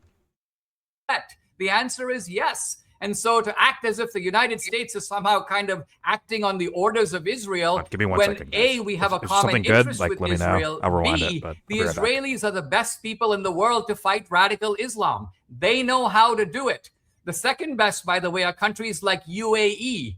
I just saw one of the leaders of UAE say anti-Semitism is an opinion in Europe and America. Anti-Semitism in UAE is illegal. There's no Muslim Brotherhood in the UAE. So the best fighters against radical Islam, number one, Israel. Number two, countries like UAE. The worst fighters against radical Islam, Australia, Canada, Europe, the United States. Don't we see that this Islamic infiltration is occurring right in the middle of our That's dumb, though, because isn't it that Europe that after created Mamdani anti-Semitism? One of his activists said that the radical Muslims will have 50 congressmen in 10 like years. the worst, So like proponents or opponents against over there anti, instead of right here? like Anti-Semitism. What is the United anti-Semitism, States by its Europe, but like weren't they the ones that created that shit? Donations to the government of Israel. Nothing but a lot of trouble and a lot of unnecessary wars. And I love just that Dinesh says, well, look, it's not just over there. Look, we have to fight it over here, because I was reliably informed by Dinesh D'Souza 20 plus years ago that we have to fight them over there, so we won't have to fight them over here. And then we spent 2+ decades fighting them over there, slaughtering them by the millions, blowing trillions of dollars. And now it's like, oh, look, we got to fight them over here. Yeah, that's an immigration issue. And I think our immigration policy has been horribly mismanaged. Maybe if we had listened to people like Pat Buchanan and not the neoconservatives who kicked him out of the old Conservatism Inc., if we had listened to the wiser, older conservatives, we wouldn't have gotten into this mess to begin with. But the rest of this is all just totally circular. Like, look, if we support Israel and then a whole bunch of Muslims hate us because we support Israel, well, then it's proof that, see, the Muslims hate us, and therefore we have to keep supporting Israel. And as far as like the idea that we're the big power and they're a little country, well, that's true enough.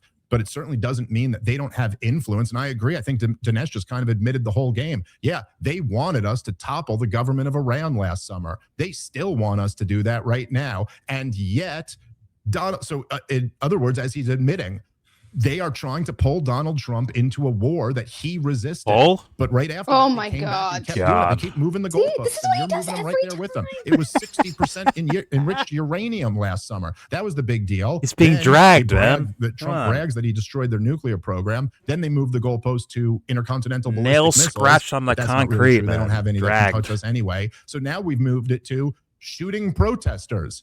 That's something now we got to launch a war over. And, you know, all this talk about we should launch wars when they're in our interests and when they support our values. Well, how about the value of the just war theory of Christianity. You don't attack other countries unless they've attacked you first. You don't start wars of choice. You only fight wars of necessity. And how about the value that Congress declares the wars? I mean, you listed as one of your values preserving the Constitution. By the way, conservatism didn't do such a great job conserving that or anything else in this country for that matter. Make an answer for it. The Constitution is very clear. Only Congress can declare. I want Day to be like, hey, man, how do you sleep at night? I want that to be being said to Dinesh.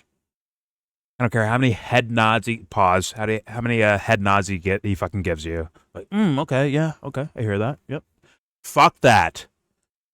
How do you sleep at night? I want those like questions in that area to really like get to the fucking point, which is what this shit is wrong. Make it all evolve around that idea. Although, to some degree, I think he's kind of doing that, but like hit it harder, man. Pause.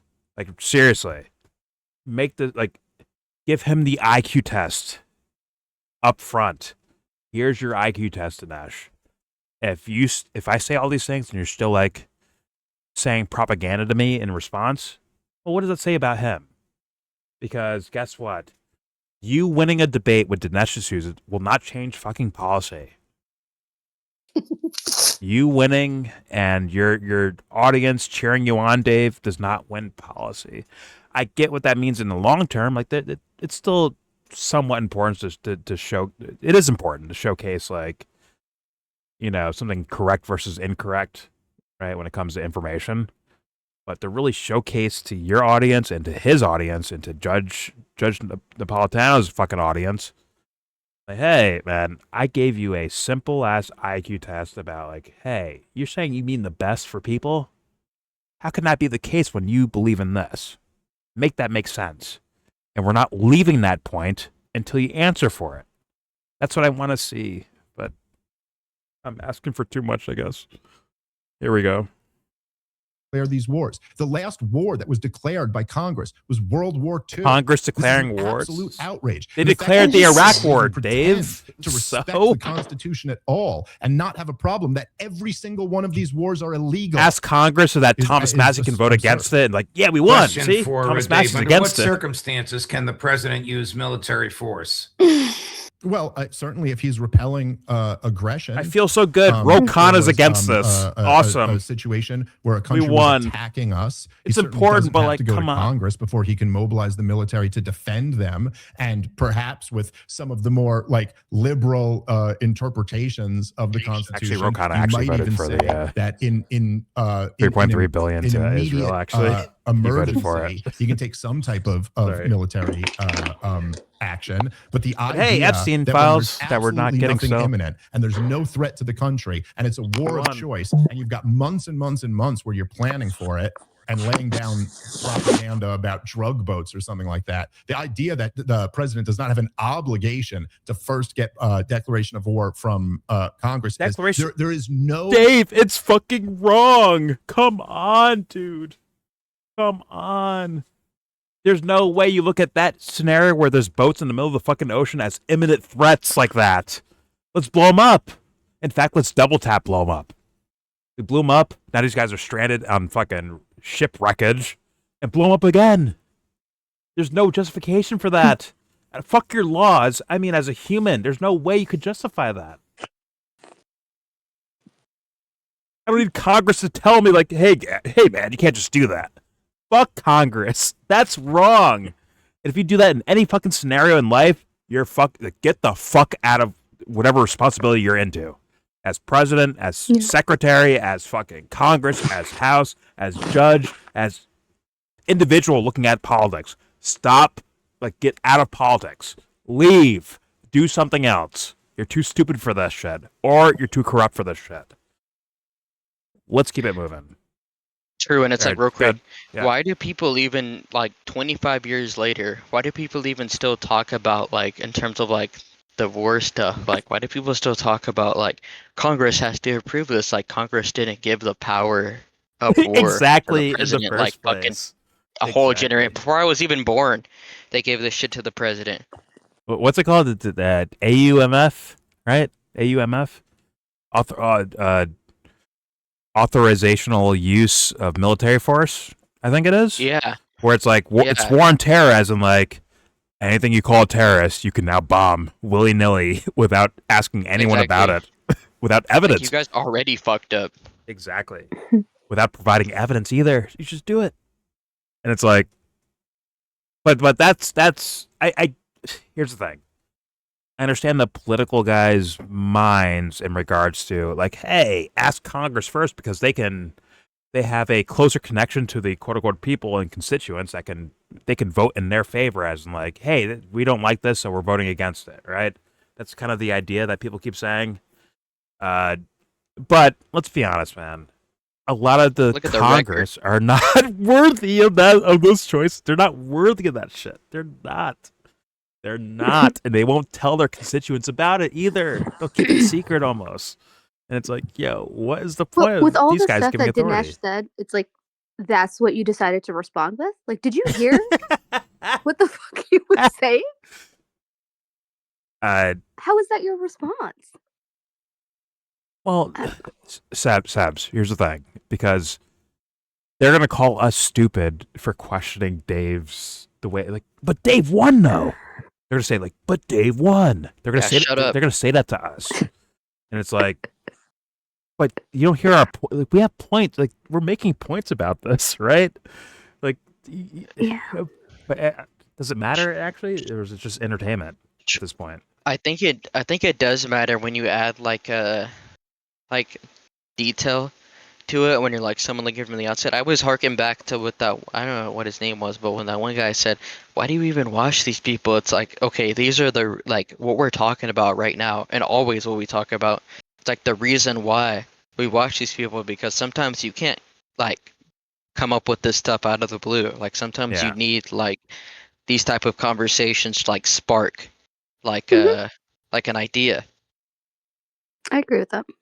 And are you referring to Ed Lee? Ed. Yeah, I think so. Shout out to DJ I love Ed Lee. Shout out to Ed Lee. I do too. And DJ Elf7. I even link his channel now in the fucking shout out description box. But no, like I love the idea of backdrops, and you're kind of using it as, in a way, a vehicle to expand the conversation even further, and to say, and let's be honest, let's be real. The main thing is that a lot of people are watching these guys. They're watching these people. They're watching Candace. They're watching Nick. They're watching Alex Jones. They're watching these guys here. And thus making it, for me at least, attractive for the sake of like the audience, because that's my main thing I look at is the fucking audience. Like there's no way we can fall for this again, right, guys? And then I see it happen again. And it's like, yo, what the fuck? What the actual fuck? And I like the idea, once again, when it comes to this Discord or any of my Discords, essentially, it's like open opinion. Whoever shows up, go ahead, talk. Say your opinion about anything. We had a guy that just showed up yesterday saying his opinion out loud. I'm not releasing the video because it was so fucking chalked. Oh, the military guy? Yeah. Oasis, shout to him. Yeah. He kind of said he said his like fucking platoon or some shit like that. I don't know what the word is. Battalion. I'm like, don't say that shit. That shit. I'm like, don't say that, man. Just leave that alone. But say your opinion. Weirdos online. That'll trip. Yes. It's like, say your opinion. Like, say what you think about things.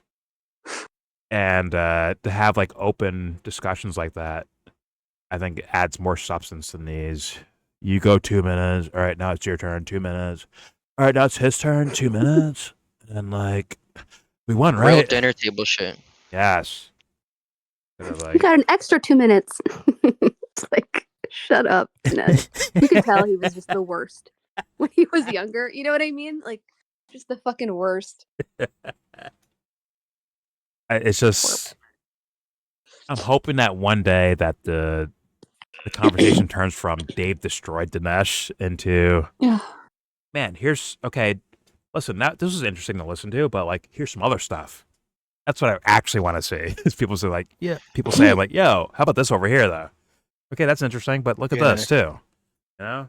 And I hope like Dave, just real quick, I hope Dave like meets his match. Not in terms of like someone that can like destroy him, because I don't believe in that.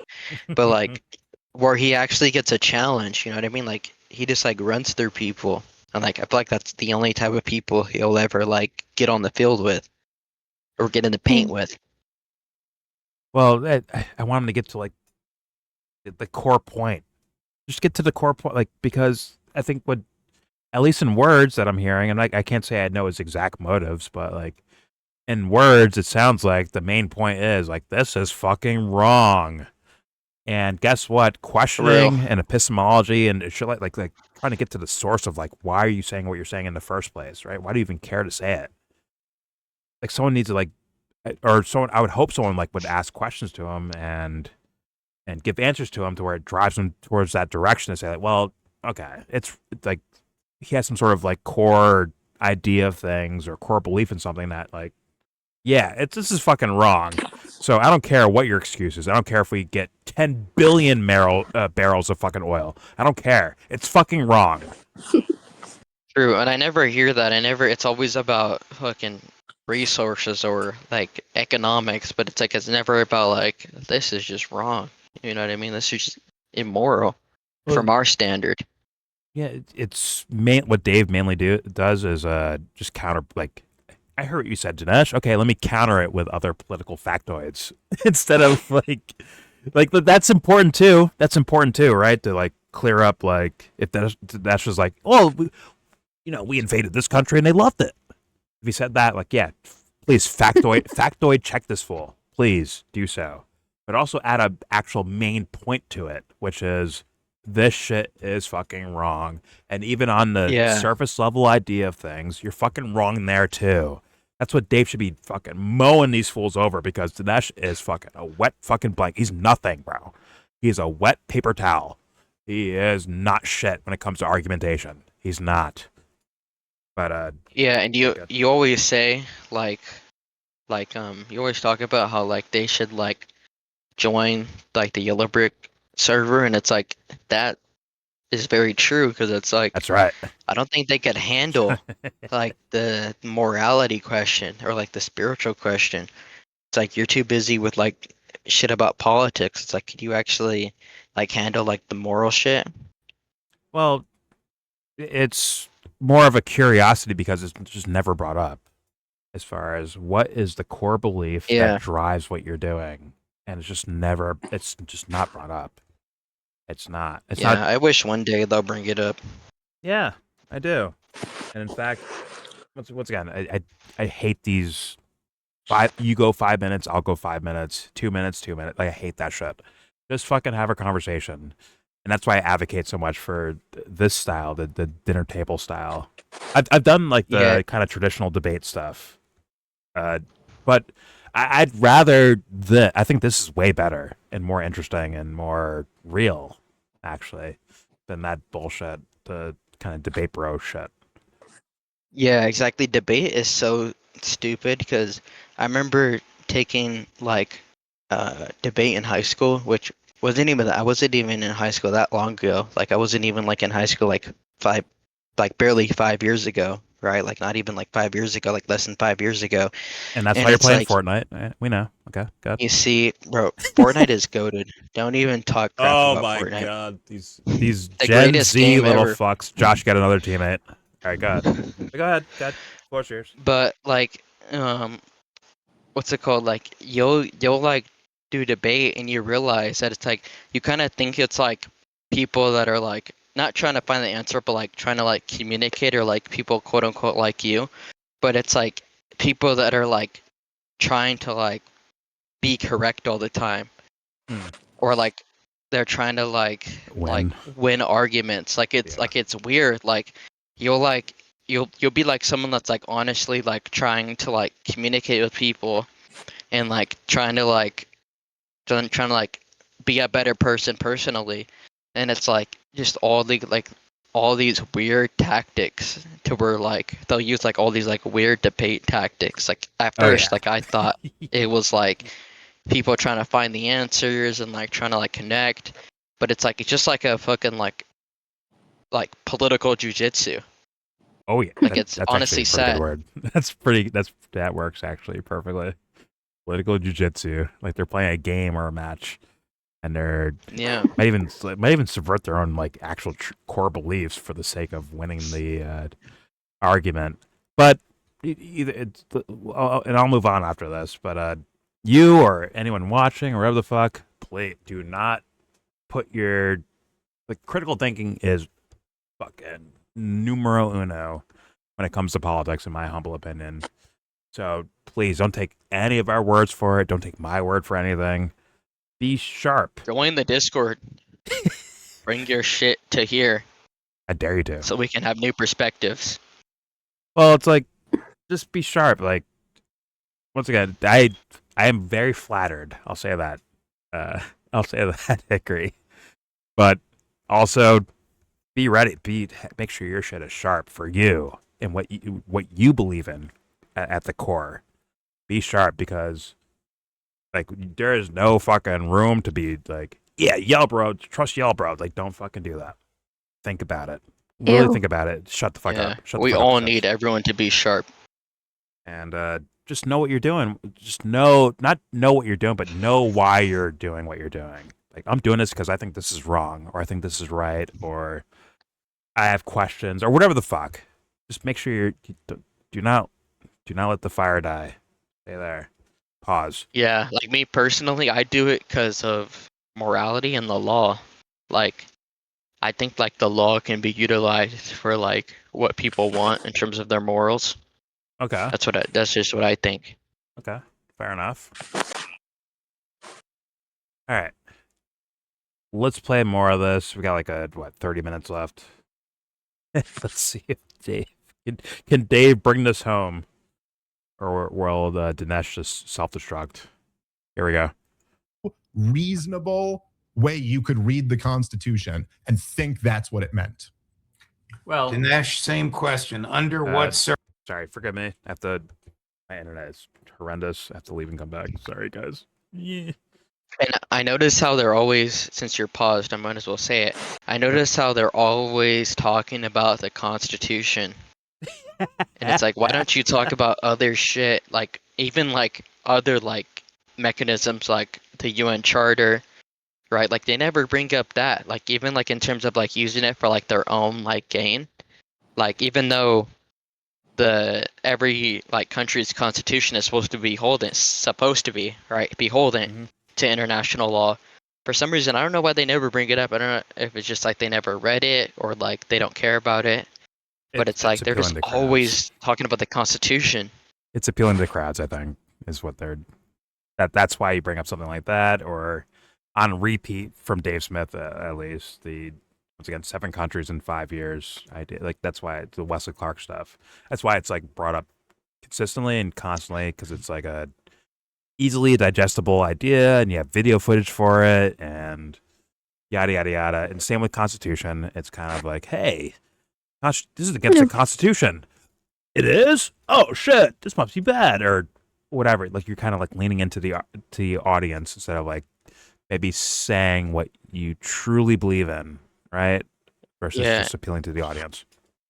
And to me, it's about like not only like I think regardless if any of these people get held accountable by the law, like there's going to be some spiritual like afterlife accountability.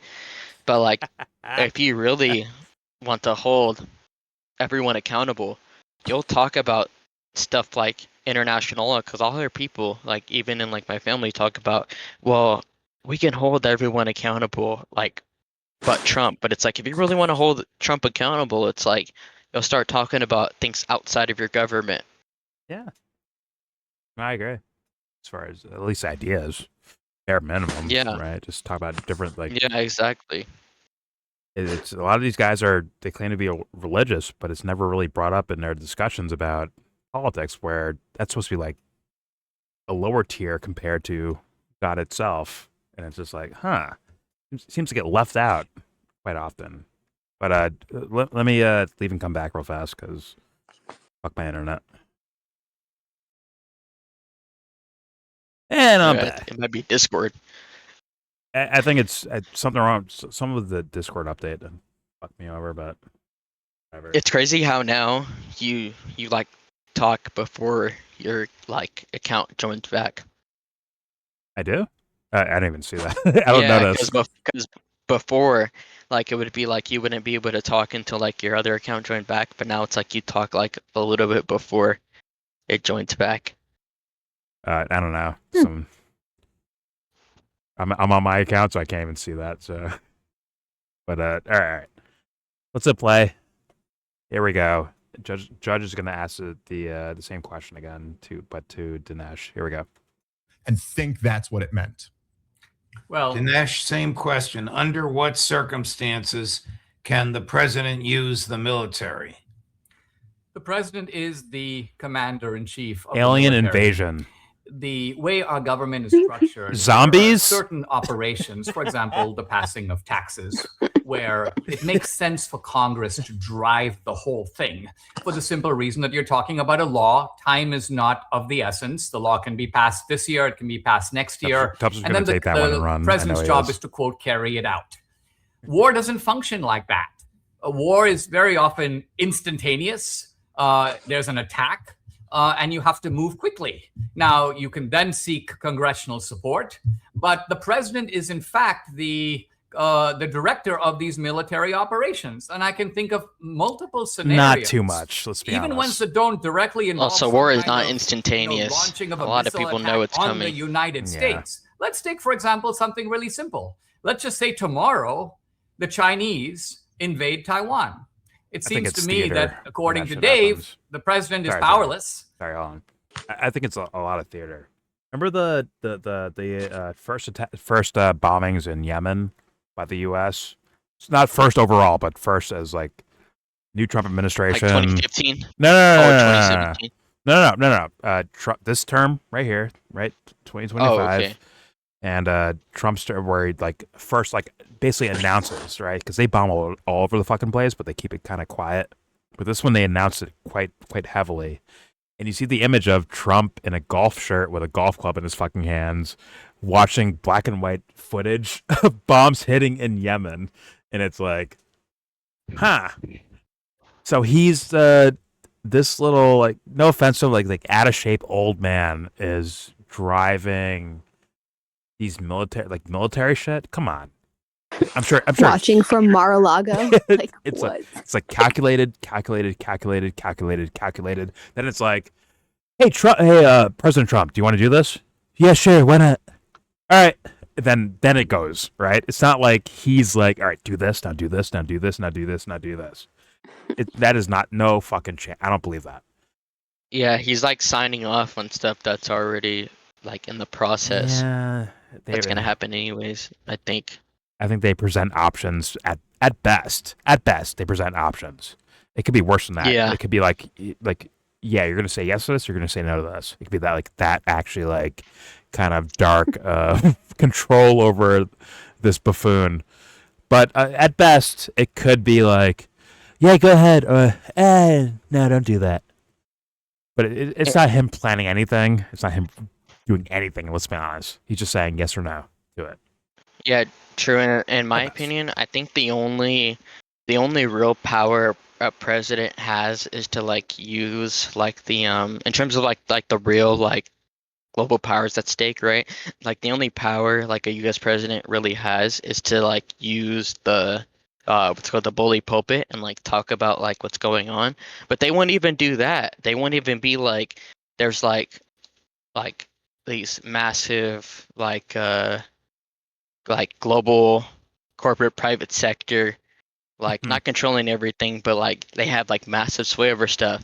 It's like they won't even talk about that. It's like if you don't even talk about that, it's like, come on, you're worthless. Yeah. Well, I think he's like friends with these guys, like actually personally. Like, that's his gang. That's his gang. Even before he was president, it was like probably cool and friendly with these guys. I pay these people. They do what I want.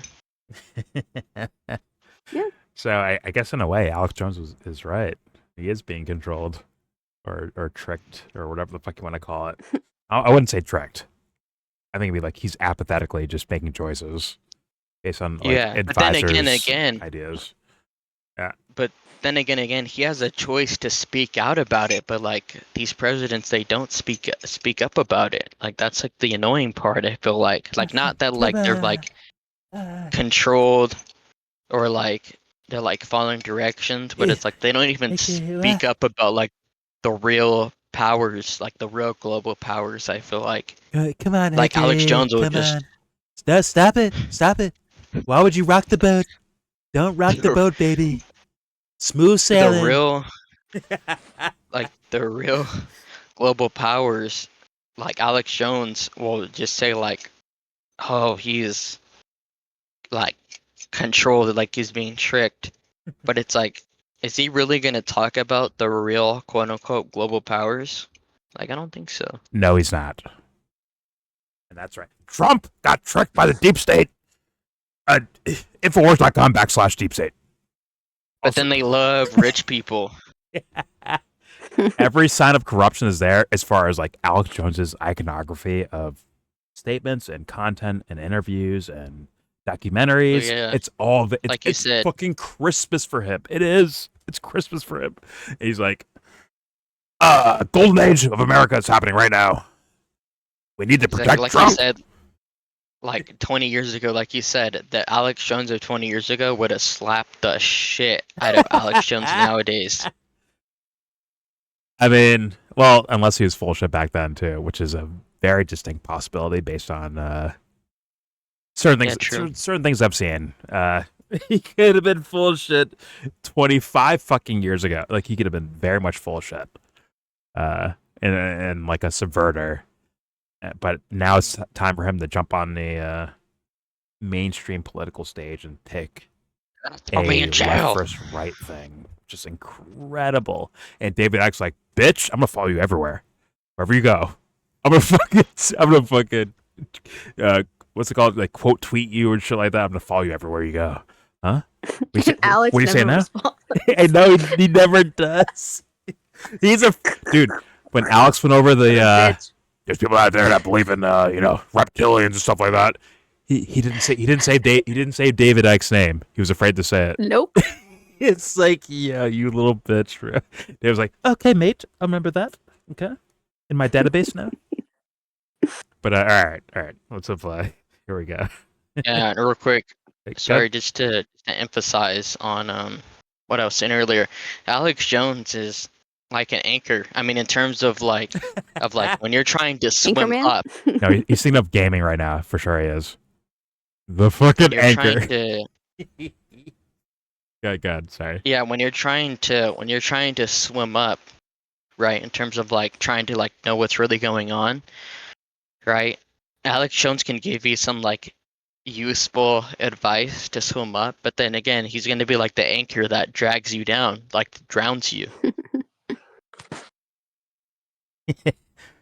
9/11 was an inside job by the mullahs of Iran.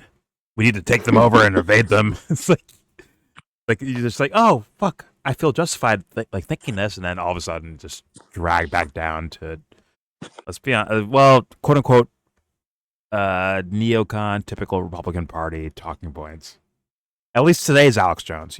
That's what he's doing right now. He is doing that.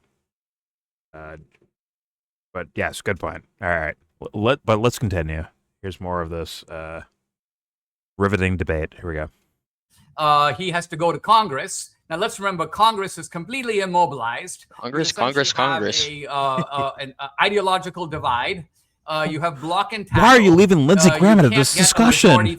Ask him first. And this is why I am before you go to war. Ask Lindsey Graham first. There's no comprehensive reform of pretty much anything. So So Congress. It's funny the one pose the one guy has in like his the YouTube post. It's like the point. Divides. The so you can judge. have all kinds of mayhem happening. You heard it here The first, president has got to folks. sit tight and say, listen, we have this armed force. He comes from We Fox have News, U.S. Fox interests News. involved.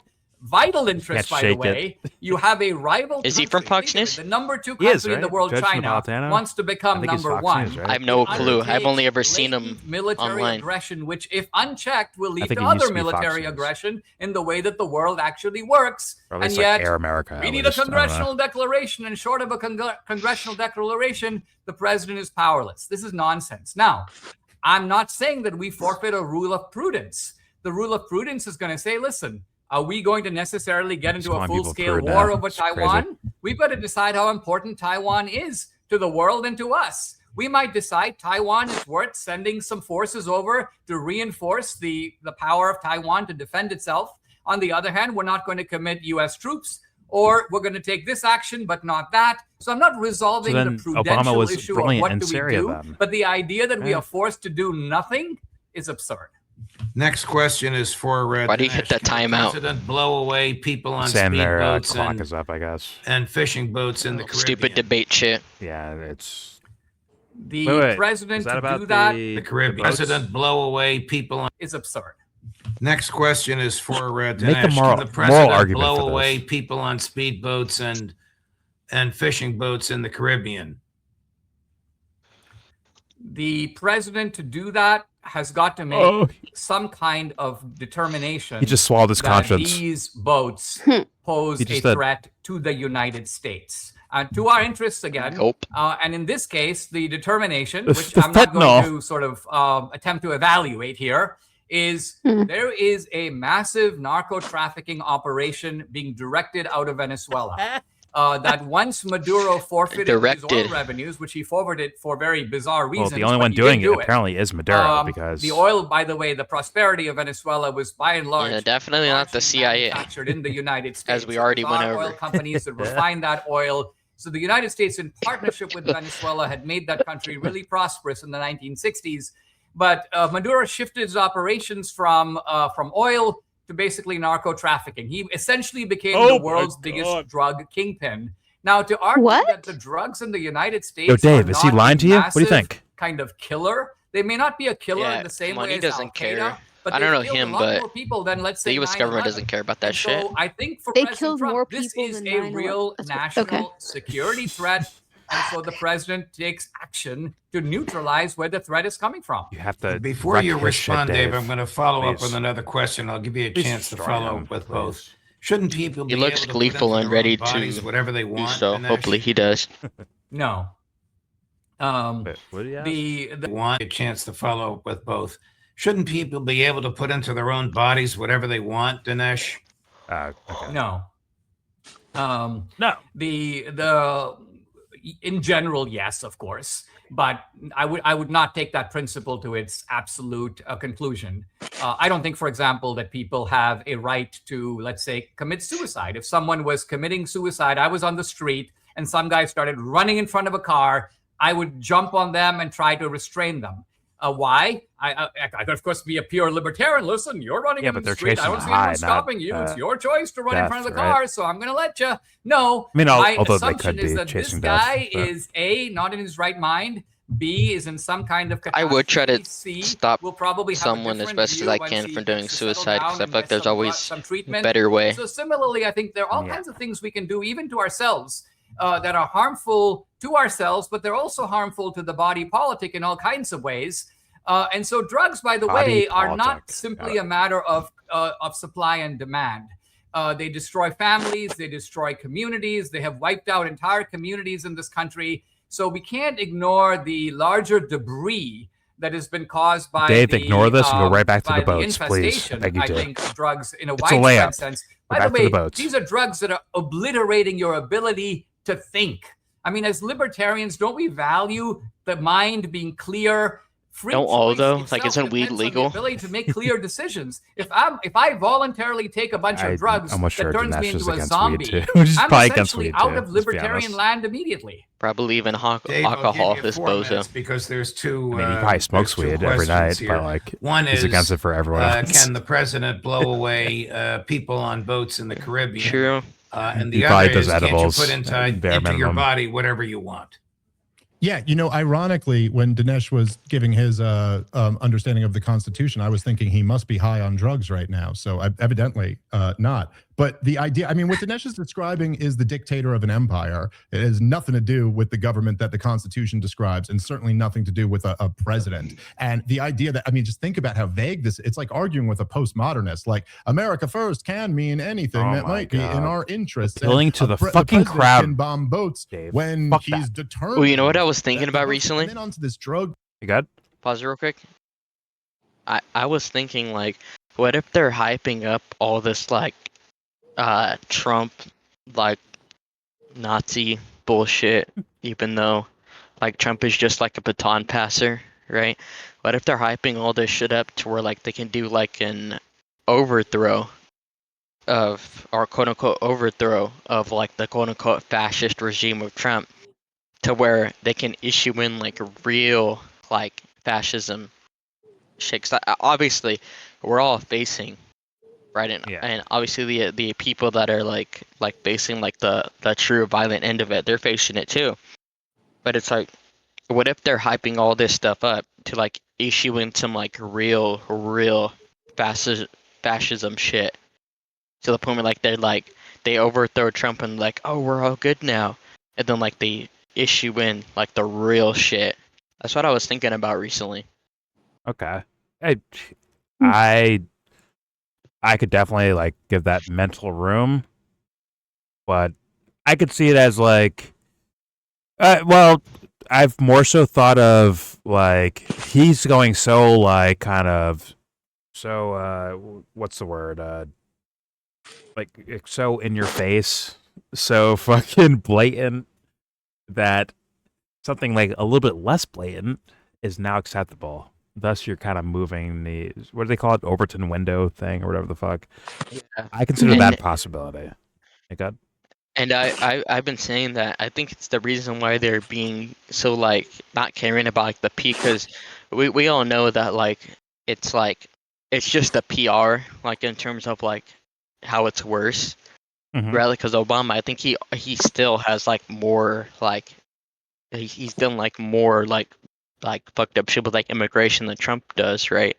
But I don't know about more. I don't know about more fucked up. I think it's quiet, more quiet more people of the fucked up that they're doing. More quiet about it is my guess. Is my words. True. And I wonder, it's like is he more overt with it? Because like the like people that like run the American empire, they don't really care about like the like how America is viewed anymore. Like, I kind of think about that. Okay, that's fair enough. Fair enough. It's just once again, they still with these giant nations, they still need the population. They still need the populace to be like involved in it, right? And you give them this big fucking, I mean, blatant.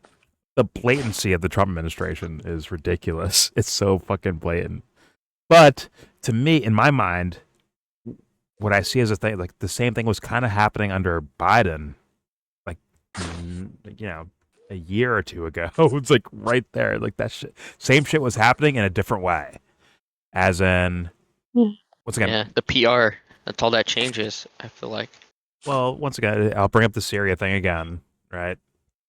Where it's like, well, Trump will put 2,000 troops in Syria. Biden will lead it to 2,000 troops without bringing up Syria ever. He won't say anything about them, right? In fact, the quote-unquote experts were saying, like, well, you know, listen, Syria's they're home free now. They're good. They won't be overthrown. Before Trump comes in, like right before he comes in, Syria falls, right? And then Trump comes in, and is like, today I'm gonna lower the troops in Syria by 500, right? By 500 fucking troops. Okay, now it's 1,500. While he's boosting splinter groups. And the same goes with every other category, in my humble opinion. The Maduro bounty on his head, and his some of his military guys or advisors, right, with their bounties on their heads, just increase a little bit, like whatever. Assange from Obama to Trump, all these fucking things seem to like, I don't know, man, like work so in it's almost like they're aware that the empire could fall, possibly. So thus, we will take actions They're accordingly. very aware. Well, you know, maybe at the end of the day, it's like, oh, well, you know, we win no matter what. But you know what?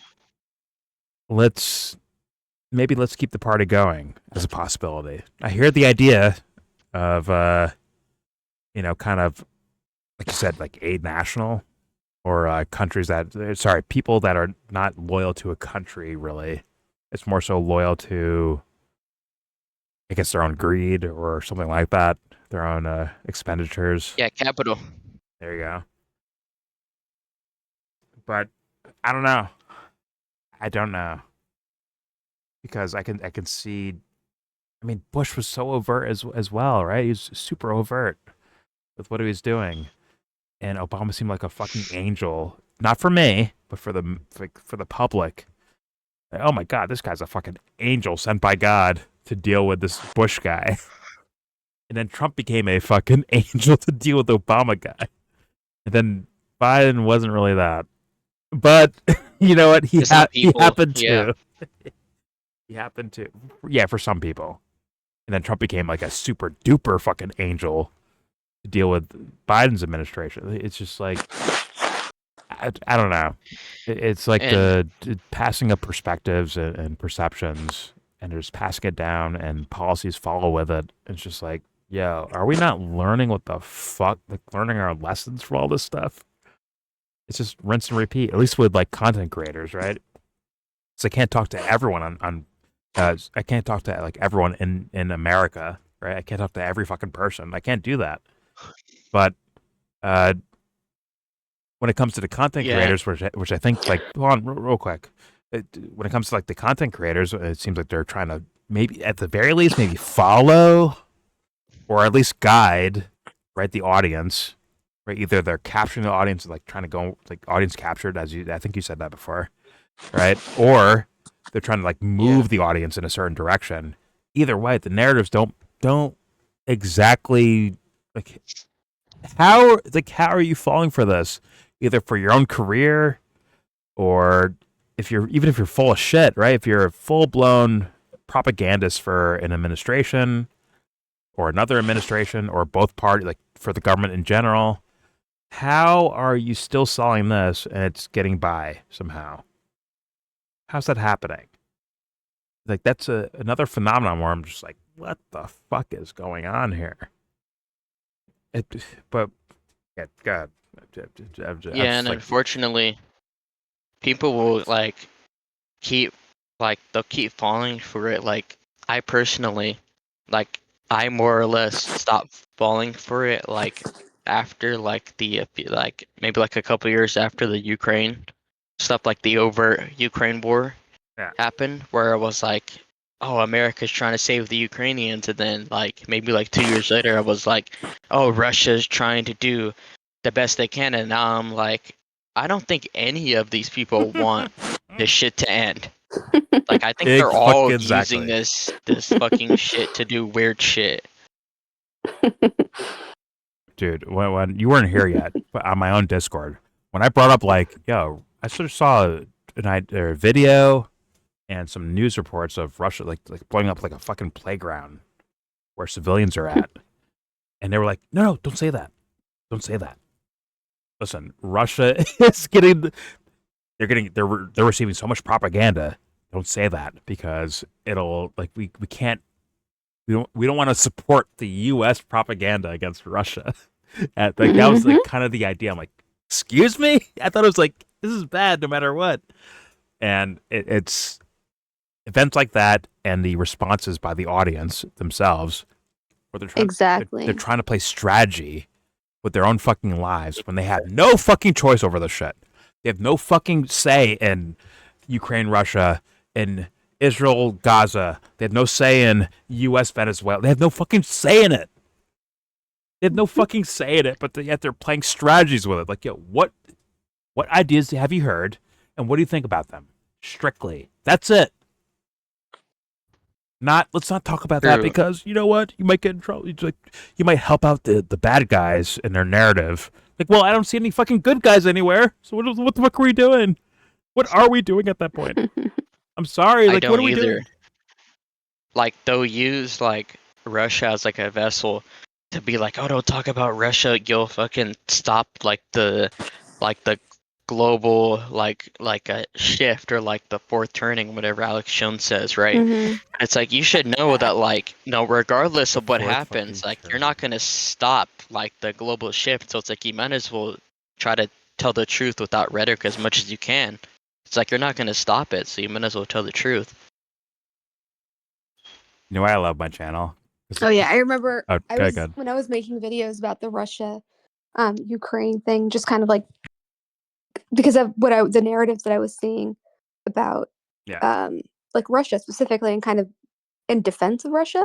And that's when Amy was telling me that I need to take the perspective of the anti-war people in America because I'm an immigrant, and that otherwise I should shut the fuck up and stop promoting CIA talking points. And just like like literally what you said, like, excuse me? I basically heard the same thing, but not with the immigrant part, really. But yeah. And that's not. I'm not trying to shit on Amy. It's just more so I am. like fair enough. But fair. I am. It's like I don't know. I would ask Amy if she was here. I'd be like, hey, listen, we can't fall for this again, right? We can't go through this again, right? It can't be about. Well, you can't get fooled again. It won't be fooled again. Fuck these. Like, in my opinion, the right thing to do is to say what you actually believe out loud. Fuck garnering. It's fuck guardrails on your language or arguments for the sake of avoiding someone's propaganda. Like, they're propagandists. You're not. Say what you think out loud. That's it. That's very much that simple. And once again, no offense to Amy. I feel bad trying to bring her up like that. I'm not trying to bring her up like that, but No, I only brought it up because he brought up the Russia-Ukraine thing, and I literally had like a direct confrontation about that for like several weeks. So it was really interesting. It's just like, because we're shitting on Russia does not mean we like wholeheartedly support Ukraine or support the U.S. narrative in response to it. It's more so like, if no one gets fucking real at some point, we're gonna end up on Judge Napolitano's fucking channel debating Dinesh D'Souza. That's what's gonna fucking happen when you're playing strategy with your fucking words. Fuck that. Be fucking real, and that's it. Keep it moving. Hey, man, we might end up in gutters or whatever, right? Something bad might happen because our words out loud, right? But like, what's the point of living if you can't be you out loud? Yeah. Is it a fucking secret? You being you? Is that a secret? Like, fuck that. Be yourself, man. Say what you think.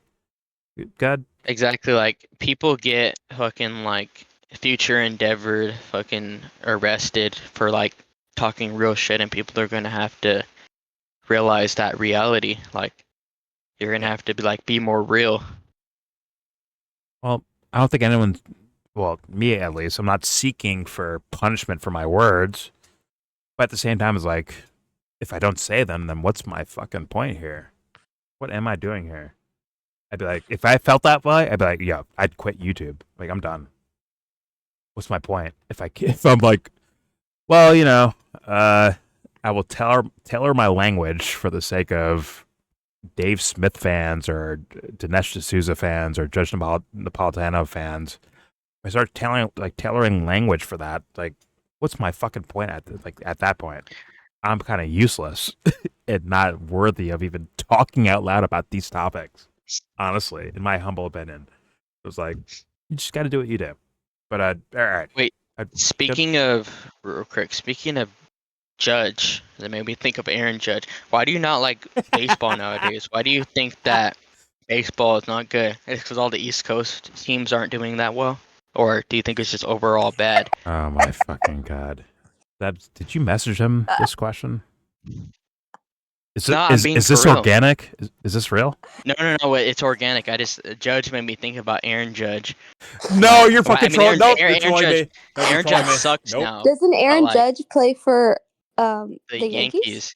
Yeah, but like, why do you think like baseball is like at its worst, or like bad now? First of all, I'm not a Yankee fan. Because I think that the recent World Series, I think it was pretty good. He's trolling.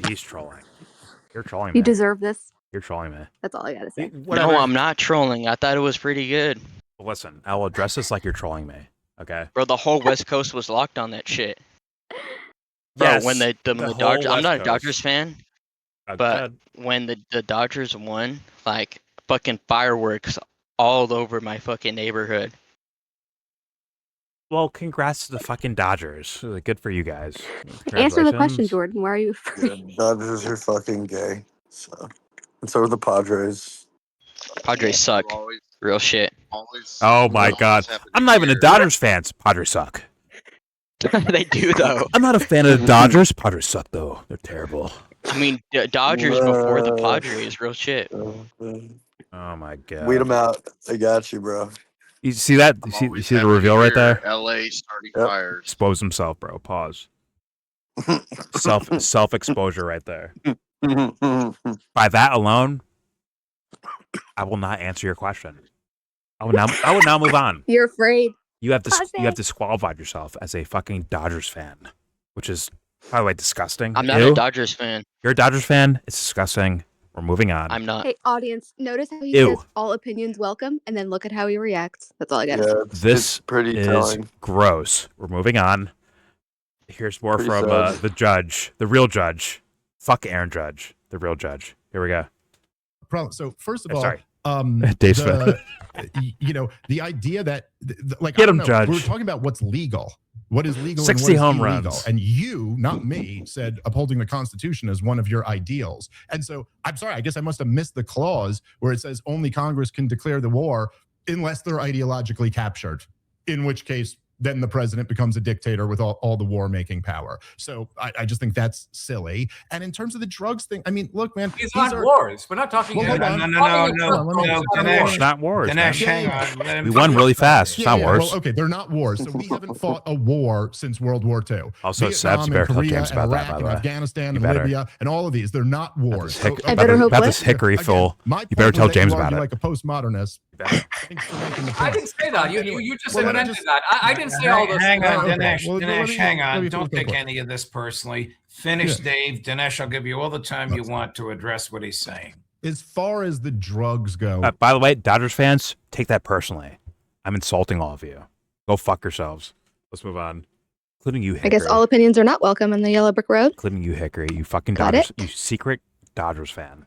Bro, I'm not a Dodgers You're a fan. fucking Dodgers fan. Don't lie to me. You're a Dodgers fan.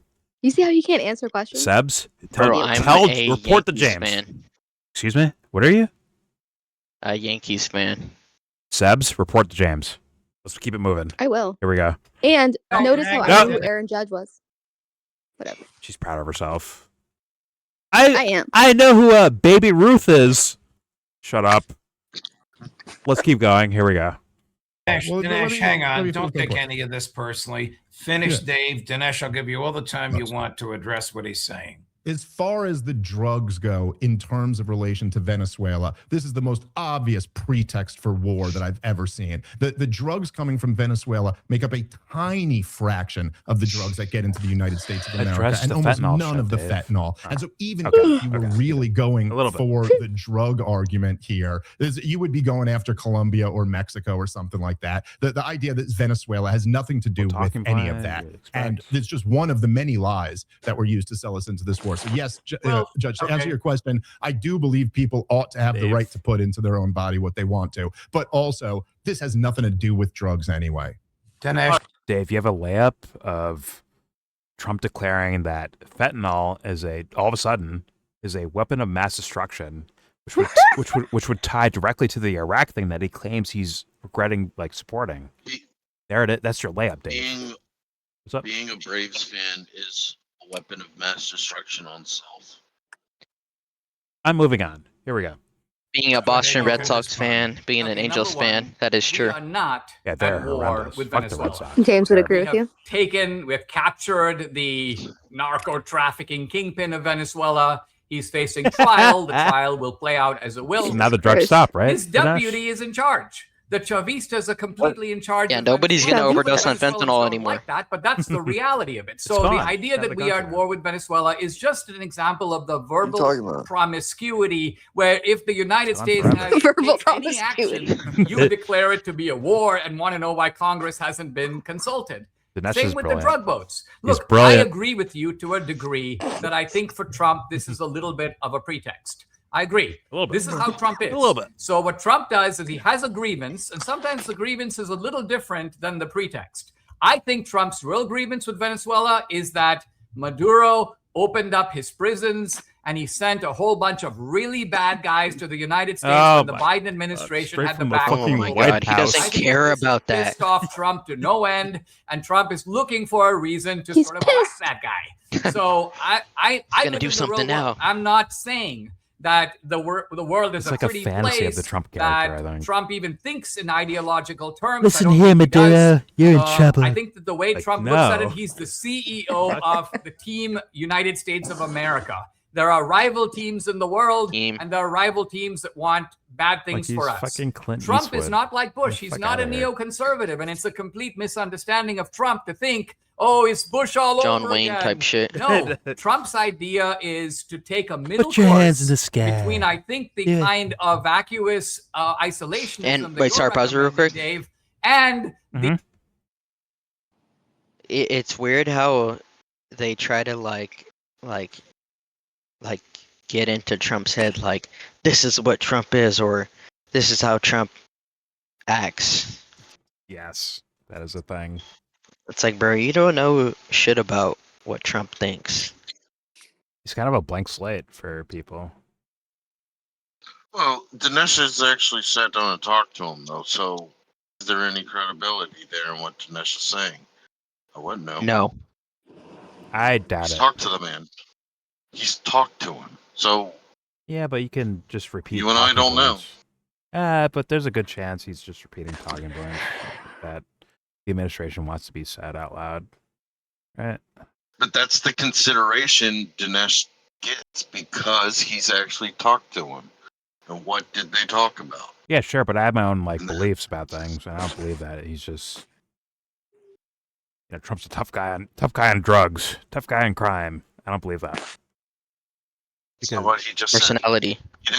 You didn't listen to what Dinesh just said. He said it wasn't even really about that. It was about the fact that they opened their prisons and sent their people here, and it's the whole fucking part of the illegal immigration thing. Another talking That's what point. pisses Trump off. That's what Dinesh is saying. So then, why not say that? He did say that. That's what No. He just said that. Why not the administration say that? As like their They main have said that reason. for fucking Why is years. that not their main reason? Why'd they make shit up to make that the whole thing go down? Do you know for a fact they made up that there's fentanyl going through China to Venezuela to America? No, But I then can't again, say didn't no. But the do you know if British there's what? Hold on. start the Hold on. opioid war? Hold on. Do you know if there's weapons of mass destruction in Iraq in 2003? He is not what Dinesh is arguing. He is not a I'm asking you. neoconservative. I'm asking He you. is not Bush. I'm asking you. By the way, he did support that idea back then, but I'm asking you. Did you believe that? You missing what I'm saying, then, dummy. Oh my god, I'm dumb. Yeah, dummy. I'm sorry. Mm. I'm sorry for I'm being dumb. saying God. what Dinesh D'Souza is saying. Okay. I'm not fucking talking about my own fucking point of view on it.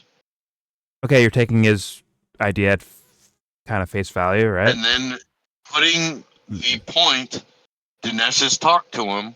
So is there actually perspective to evaluate Trump? You and I don't know because we don't know what they talked about. Okay. Fair enough. I don't know how many times you scratch your own asshole today, but I can't say I know. If I talked to you, I don't think we'd talk about that, would we?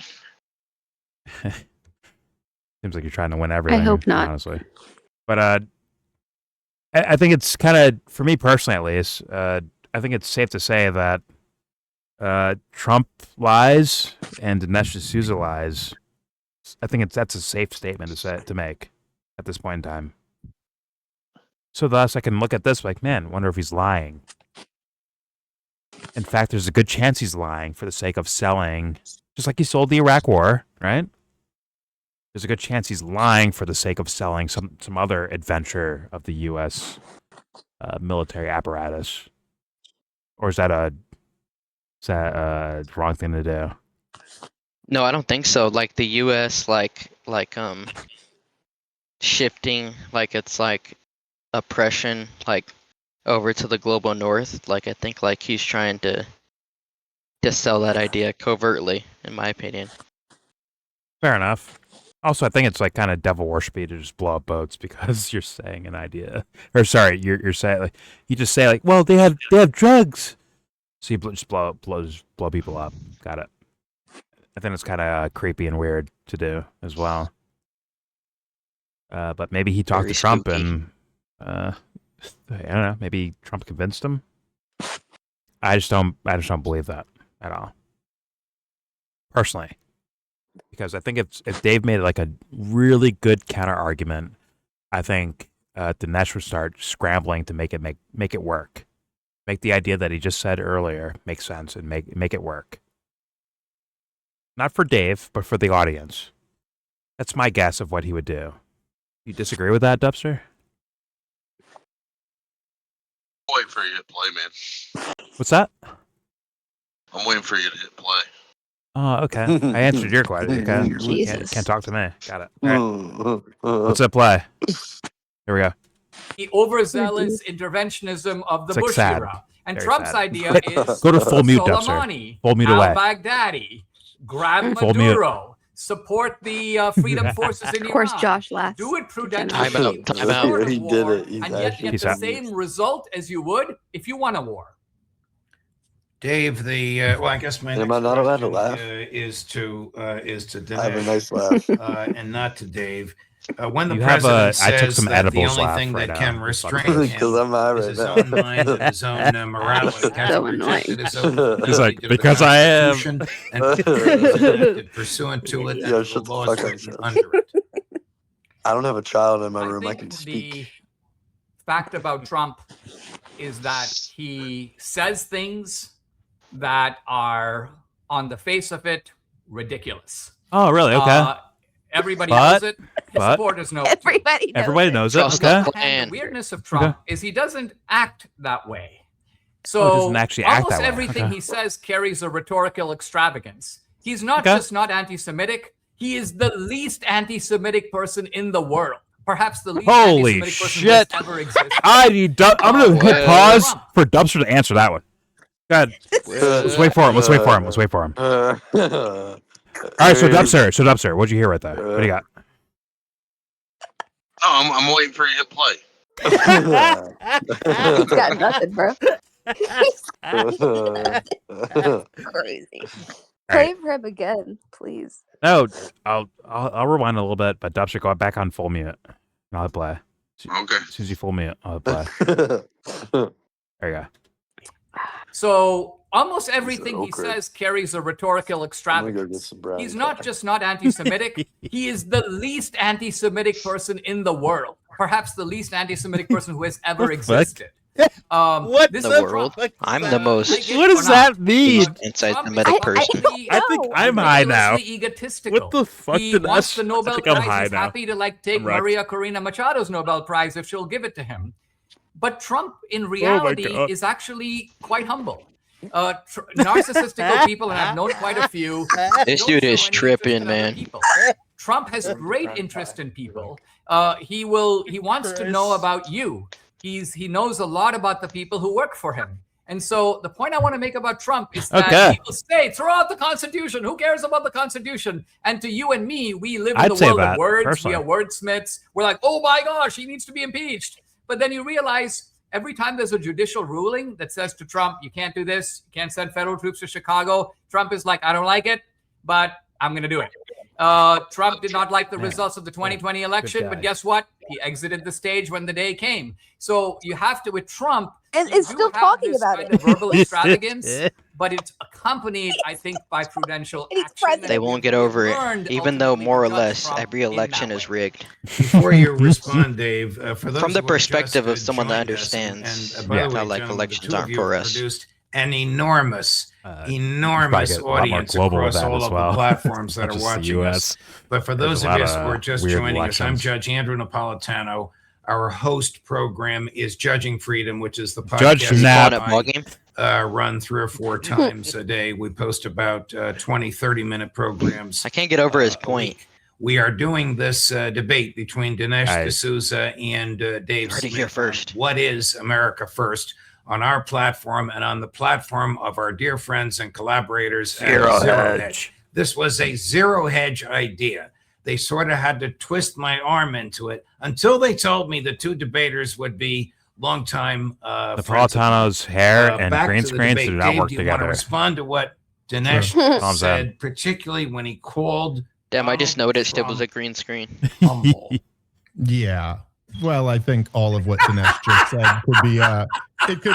Oh, you fucking broke out laughing. Okay. Yeah, Donald Trump says a lot of crazy shit. You never know what he's going to actually do, which I do kind of agree with Dinesh on. And I think the point about him leaving office. No, you do know what he's going to do. Just look at the actions, not the rhetoric. He's not exactly. Please, Dinesh, don't interrupt him. Go ahead. Okay.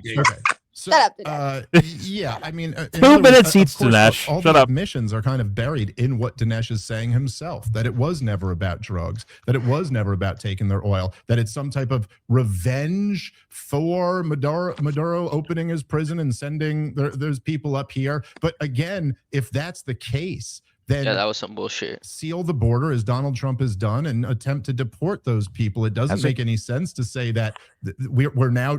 But again, I guess the admission that's in there is that Donald Trump is lying through his teeth to sell this to the American people. And as far as Dinesh objecting to me calling it a war when we bomb another country, when we kill people there, when we kidnap their leader and bring him over here to face trial, I mean, I'm sorry. I remember after 9/11 when Dinesh and all of his friends said, we're at war. That's all. We got attacked. That means we're at war. And that means you'll go support invading all these countries. And even though they all turn out to be catastrophic and get millions of people killed. So what are you saying about Dinesh? For more wars in the future. You know, if anything like that were to happen to us, we'd immediately recognize it for what it is. Let me say, if Nicaragua or Venezuela or Mexico, let's just say they bombed an American city. Whatever. Can you imagine Dinesh D'Souza saying that was a limited military strike? It wasn't an act of war. Of course, these things are active wars. Now, how much the wars expand is always up in the air. But again, as you said, yes, Donald Trump's. Listen, it's quite possible that Donald Trump never does anything further with Venezuela. But that's it. He may forget that he said anything about it tomorrow. But what he's saying right now is that we always nods. He's like, we're going to determine the next regime. Yeah. We're going to extract the oil. And he told the New York Times it might be a matter of years. Like, watch that. It will be a matter of years. And then he went and requested $1.5 trillion defense budget, which, by the way, all these fiscal conservatives like Dinesh D'Souza have no problem with whatsoever. And so, I'm sorry, it's almost impossible in this situation for us to not at least kind of take him at his word and say maybe he's serious about doing all of these things. But absolutely, if anybody else bombed America or attacked America or kidnapped our leader, even Joe Biden, even though most Republicans believe the 2020 election was stolen, I know Dinesh did a big documentary on that, most of which was completely incorrect. But even if that election was stolen and he was an illegitimate president, if somebody came here and kidnapped Joe Biden in the middle of his presidency, we would all say we're at war with that country now, because that is for us to figure out who the president of our country is. Okay, go ahead, Dinesh. I'll let you respond. Here's where I think we have to bring the kind of comedian view of foreign policy into line with the way the world really is. Because, yes, I agree with Dave. If we had kidnapped the leader of China, we would be at war. There's a big difference between kidnapping the leader of China and kidnapping the leader of Venezuela. What's the big difference? To Dave, there's no difference because they're a sovereign country. The big difference is that Venezuela can't do anything to us and China can. So there's a big difference. Christ. Isn't that the most, like, when I say, like, devil worshippers, like, is it not that kind of basically right there? Like, well, we can fuck with them. They can't do nothing to us. So we're good. Mm-hmm. But these guys will bobble thump their asses off. They will bobble thump all the way to the fucking courtroom, to the crowds, to the fucking TV stations, to the podcast, to the debates. God, God, God, Jesus, Jesus, Jesus. But guess what? Those guys, they don't have enough power. So you know what? let's run them over. It's like, oh wow, okay, got it. But all right, let's apply. There we go. In the real world. Now, with Sure. regard to Trump's reasoning or his pretext or whatever, No, stop, sir. in Full the real mute. world, Full we mute, Jeff, sir. recognize Full that mute. the language Please. of diplomacy, Full mute. the language, the rhetoric of action is not the same as the cause of action. Okay. Thucydides says, for example, in the opening of the Pussy. Peloponnesian War, he gives long speeches on the part of the Athenians, on the part of the Corinthians, on the part of the Spartans, and then Thucydides says this key line. He goes, whatever the parties have said, he says, in my view, the real reason for the war was the rising power of Athens and the fear that it inspired in Sparta. That's the real reason. The rhetorical reason is, oh, you crossed the border over here, you took away my fishing rights over there, What's you the did this, plan you did that. for That's devil talk. worshipping reasons? But the real reason is the motive for doing it in the first place. So the point is, I think that strategists of foreign policy, Sun Tzu, Clausewitz have understood for generations that you have to separate the kind of boilerplate rhetoric from the motives of action. And all I'm saying is that in the real world, we have genuine interests in the world. We have By the way, this was said to me by a lot of people, like, you don't do anything in the real world at all. Right? Because you don't, I guess, vote for fuckface A or fuckface B. They say you're not doing anything. I'm like, what? Is that real life though? Like, it's actually more pseudo real life than actual real life. Sorry, more pseudo real life than like societal, typical real life. You know, like paying your bills or going to the dentist or whatever the fuck, right? That is so much more kind of like pseudo life. Is like, yeah, vote. Pick a side. Otherwise, what the fuck are you doing? You're not impacting anything. Which I think is... Do you want them to win? Yeah, and to be honest, the people who are most gung-ho about voting tend to do the least in actual real life, in my experience. And that, and also not holding people to the like account, by the way, of the people they vote for, or in your case, Upser, support and name, but don't actually vote for, but you actually like worked hard to boost certain people, right? Politically. Do you agree? Trump's awesome. I don't know what the fuck you try and dance around. Trump's fucking awesome. You're trolling now, which is sad, but let's keep it moving. Is he?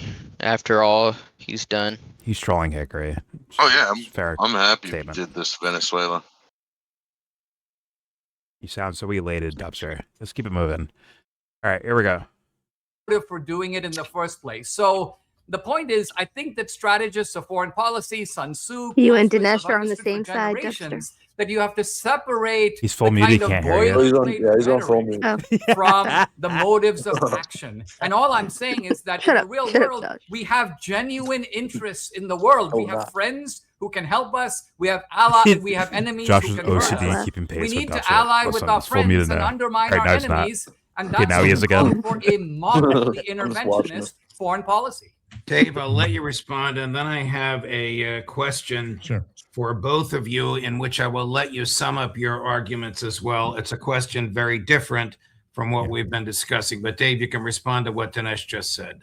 Well, from this comedian's perspective, our moderately interventionist foreign policy seems to be us being the dominant force in South America, Europe, Asia, and the Middle East. It's a moderate intervention where we have thousands of bases in hundreds of different countries all around the world. I'd say it's like the most interventionist foreign policy in world history, but okay. Dinesh, you could say this is the separation between the comedian's understanding of how these things work versus yours, but like you were aligned with the neoconservatives, man. I'll put my track record up. Sorry I have to pause it, but like for the audience, do you see why, like, this is one of my problems with Dave Smith. He got insulted by Dinesh by saying like, oh, you're a comedian.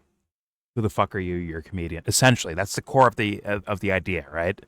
And he just like ran with that. Like, fuck, who cares? Fuck that shit. Not who cares, but like kind of like, okay, sure, I'll remember that, but like now we're here though. We're focused on this. Right? The point is like who you are. Just like as when a people person. call you gay, it doesn't even faze you. Yeah, he's right about that. And you guys can See? hold hands under the Nothing. fucking rainbow. He's for all I just care. gonna move on. He's just gonna move on. Take that fucking gayness to the bank. When a guy has a point, he has a point. Sorry, Jordan. Sorry, two dweebs. Anyways, All right. so with Dave, it's like, fuck the insult of you being a comedian while talking about politics. Like, fuck that. Like, remember it, right? Keep memory of that. Everything's important.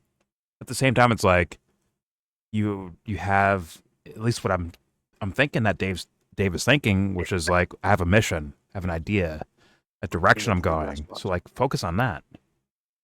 Fuck the idea of like, oh my god, you're such a stupid comedian. Oh my god. Fuck that, Dave. I'm sorry, but all right, here we go. And wasn't he a part of like the comedian ecosystem beforehand? Listen, I'm not gonna lie. The Joe Rogan type shit. I have heard that, and I'm not gonna lie. I don't know the exact origins of. I mean, I remember Legions of Skanks. Is that their name? But Dave Smith was not the guy I would think of. There's another person I was thinking of in regards to like kind of the face of that thing, Legion of Skanks podcast. Legion of Skanks, aka political whores. But Dave Smith was not the face I was thinking of in regards to like that idea. So Dave Smith is relatively new for me, and I haven't heard. I've heard things where I'm like, I hope he means well. I really do, but I don't know exactly. I mean, I see some sort of deficiencies, but I don't know. I can't say exactly as a wholehearted, diagnosis of the guy's character, but I can see plenty of flaws. I'll say that. But all right, let's keep it moving. Here we go. Policy up against yours any day. And it's not because of me or I'm a comedian. I just listen to all the best people like Ron Paul and Pat Buchanan and Judge Napolitano and really wise people. And you follow Ron Paul idiots like Bill Kristol around. So, whatever. I mean, kind of like Ron I'm Paul. a comedian, but if you want to talk about the way things work in if you'll notice in this debate, there's a whole lot of times where Dinesh is saying, Dave says this, but if you'll notice when I'm talking, I'm never saying that. Obviously, it would be a different thing to go kidnap the leader of China because they're a stronger country. Of course, no one's denying that. But if you really want to talk about the real world and how wars actually work and how they actually get sold, well, here's the real world. Dwight D. Eisenhower warned us of the military-industrial complex that had just been created. And those weapons companies fund think tanks where all of Dinesh's friends work and write papers. They were all sitting there. That is true. All of the Project for a New American Century, all the that is real shit.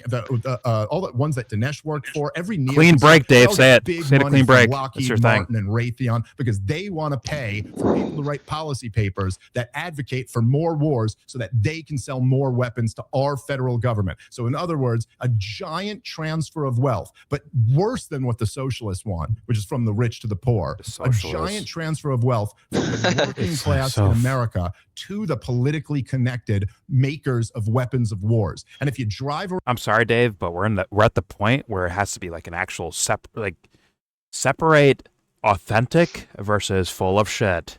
I beg you to, because guess what? The quote-unquote socialists or communists or capitalists or whoever the fuck you want to point towards, if they're full of shit, they give you nothing because they're what? Full of shit.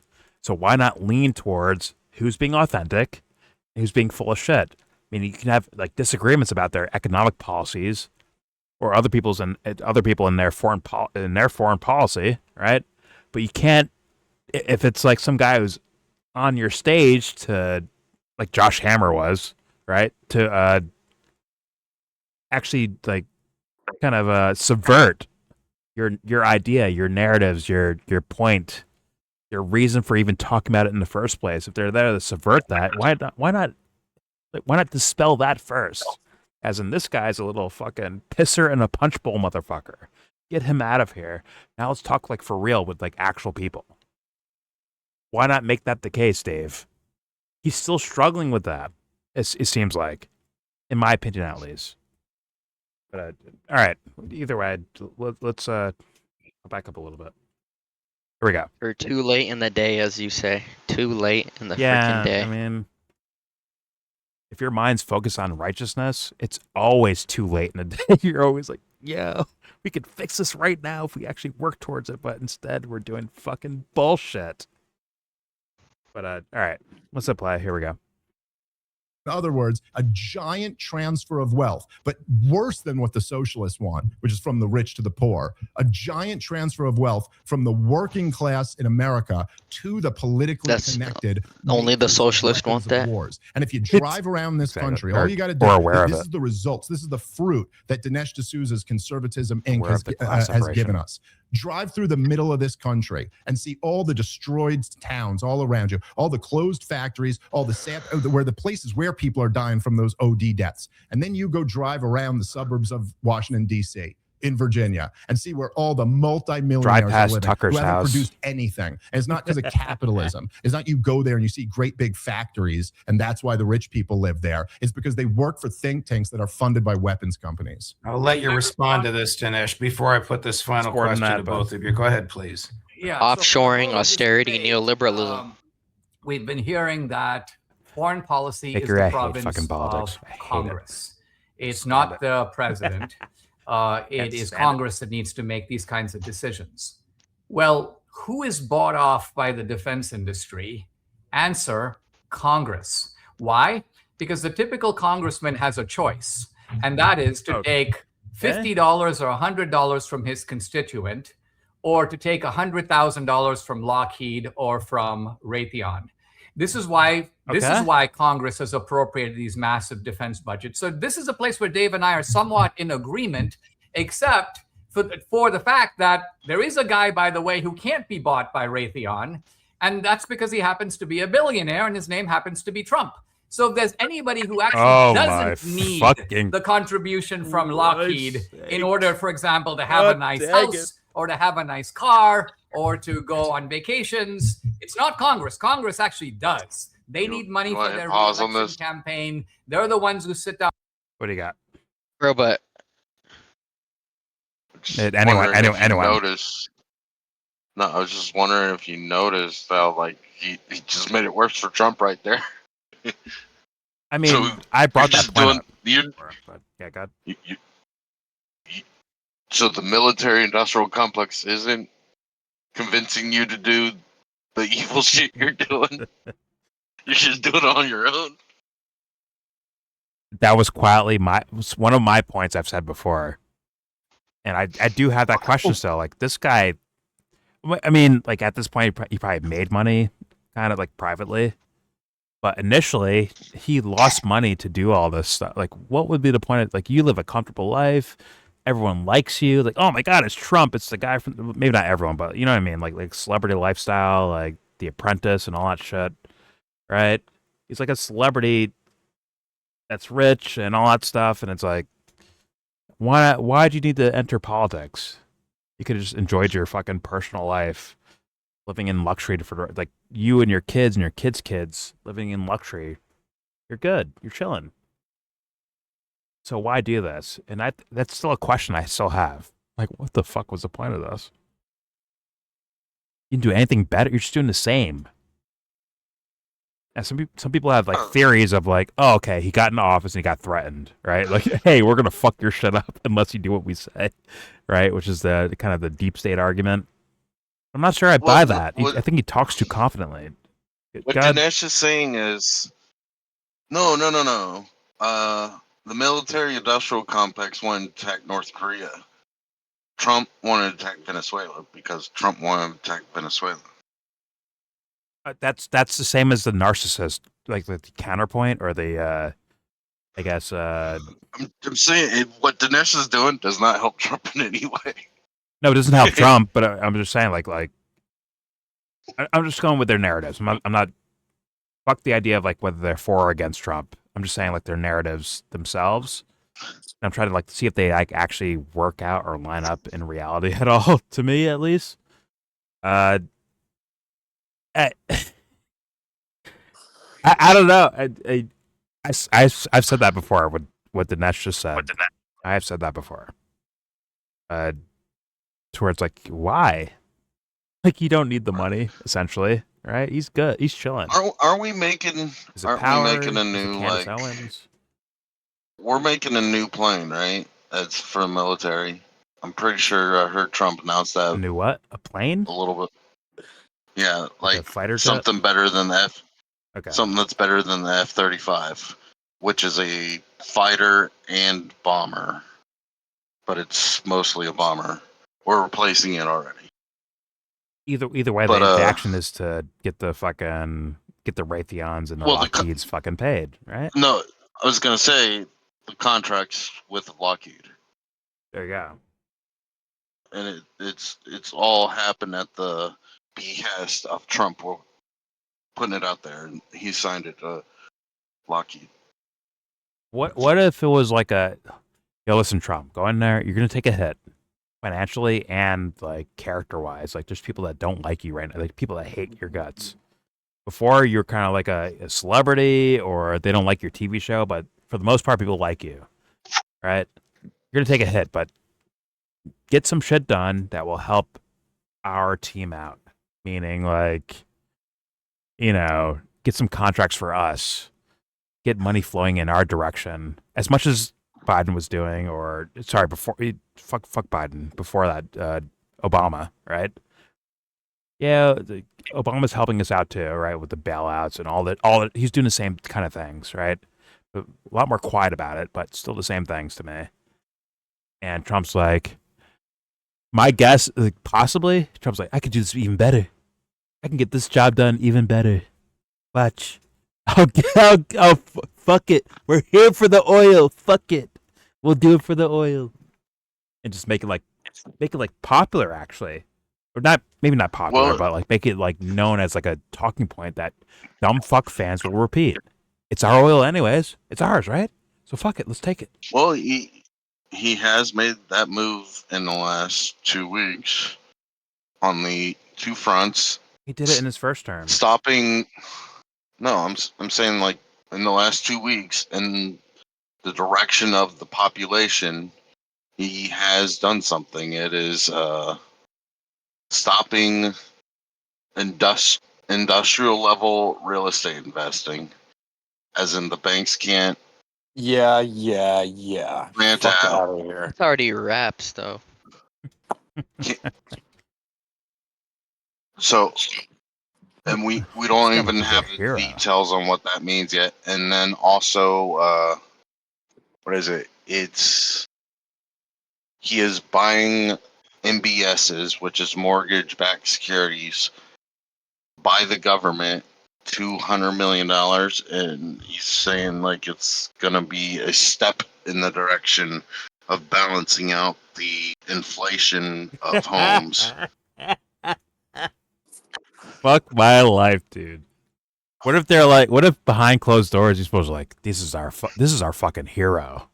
He said, fuck it, I'm going in. You know what? We're taking the fucking oil. We're fucking taking it. What if they're like, damn, I never had the balls to do that, but damn it, it worked. What if they're like that? What if that's the actual scenario? What if that's why this fucking guy's here? It's like take no prisoners style, like, fuck it. Fuck it, we're just doing this. Full bore. Fuck it. Yeah, what if that's the thing he's doing?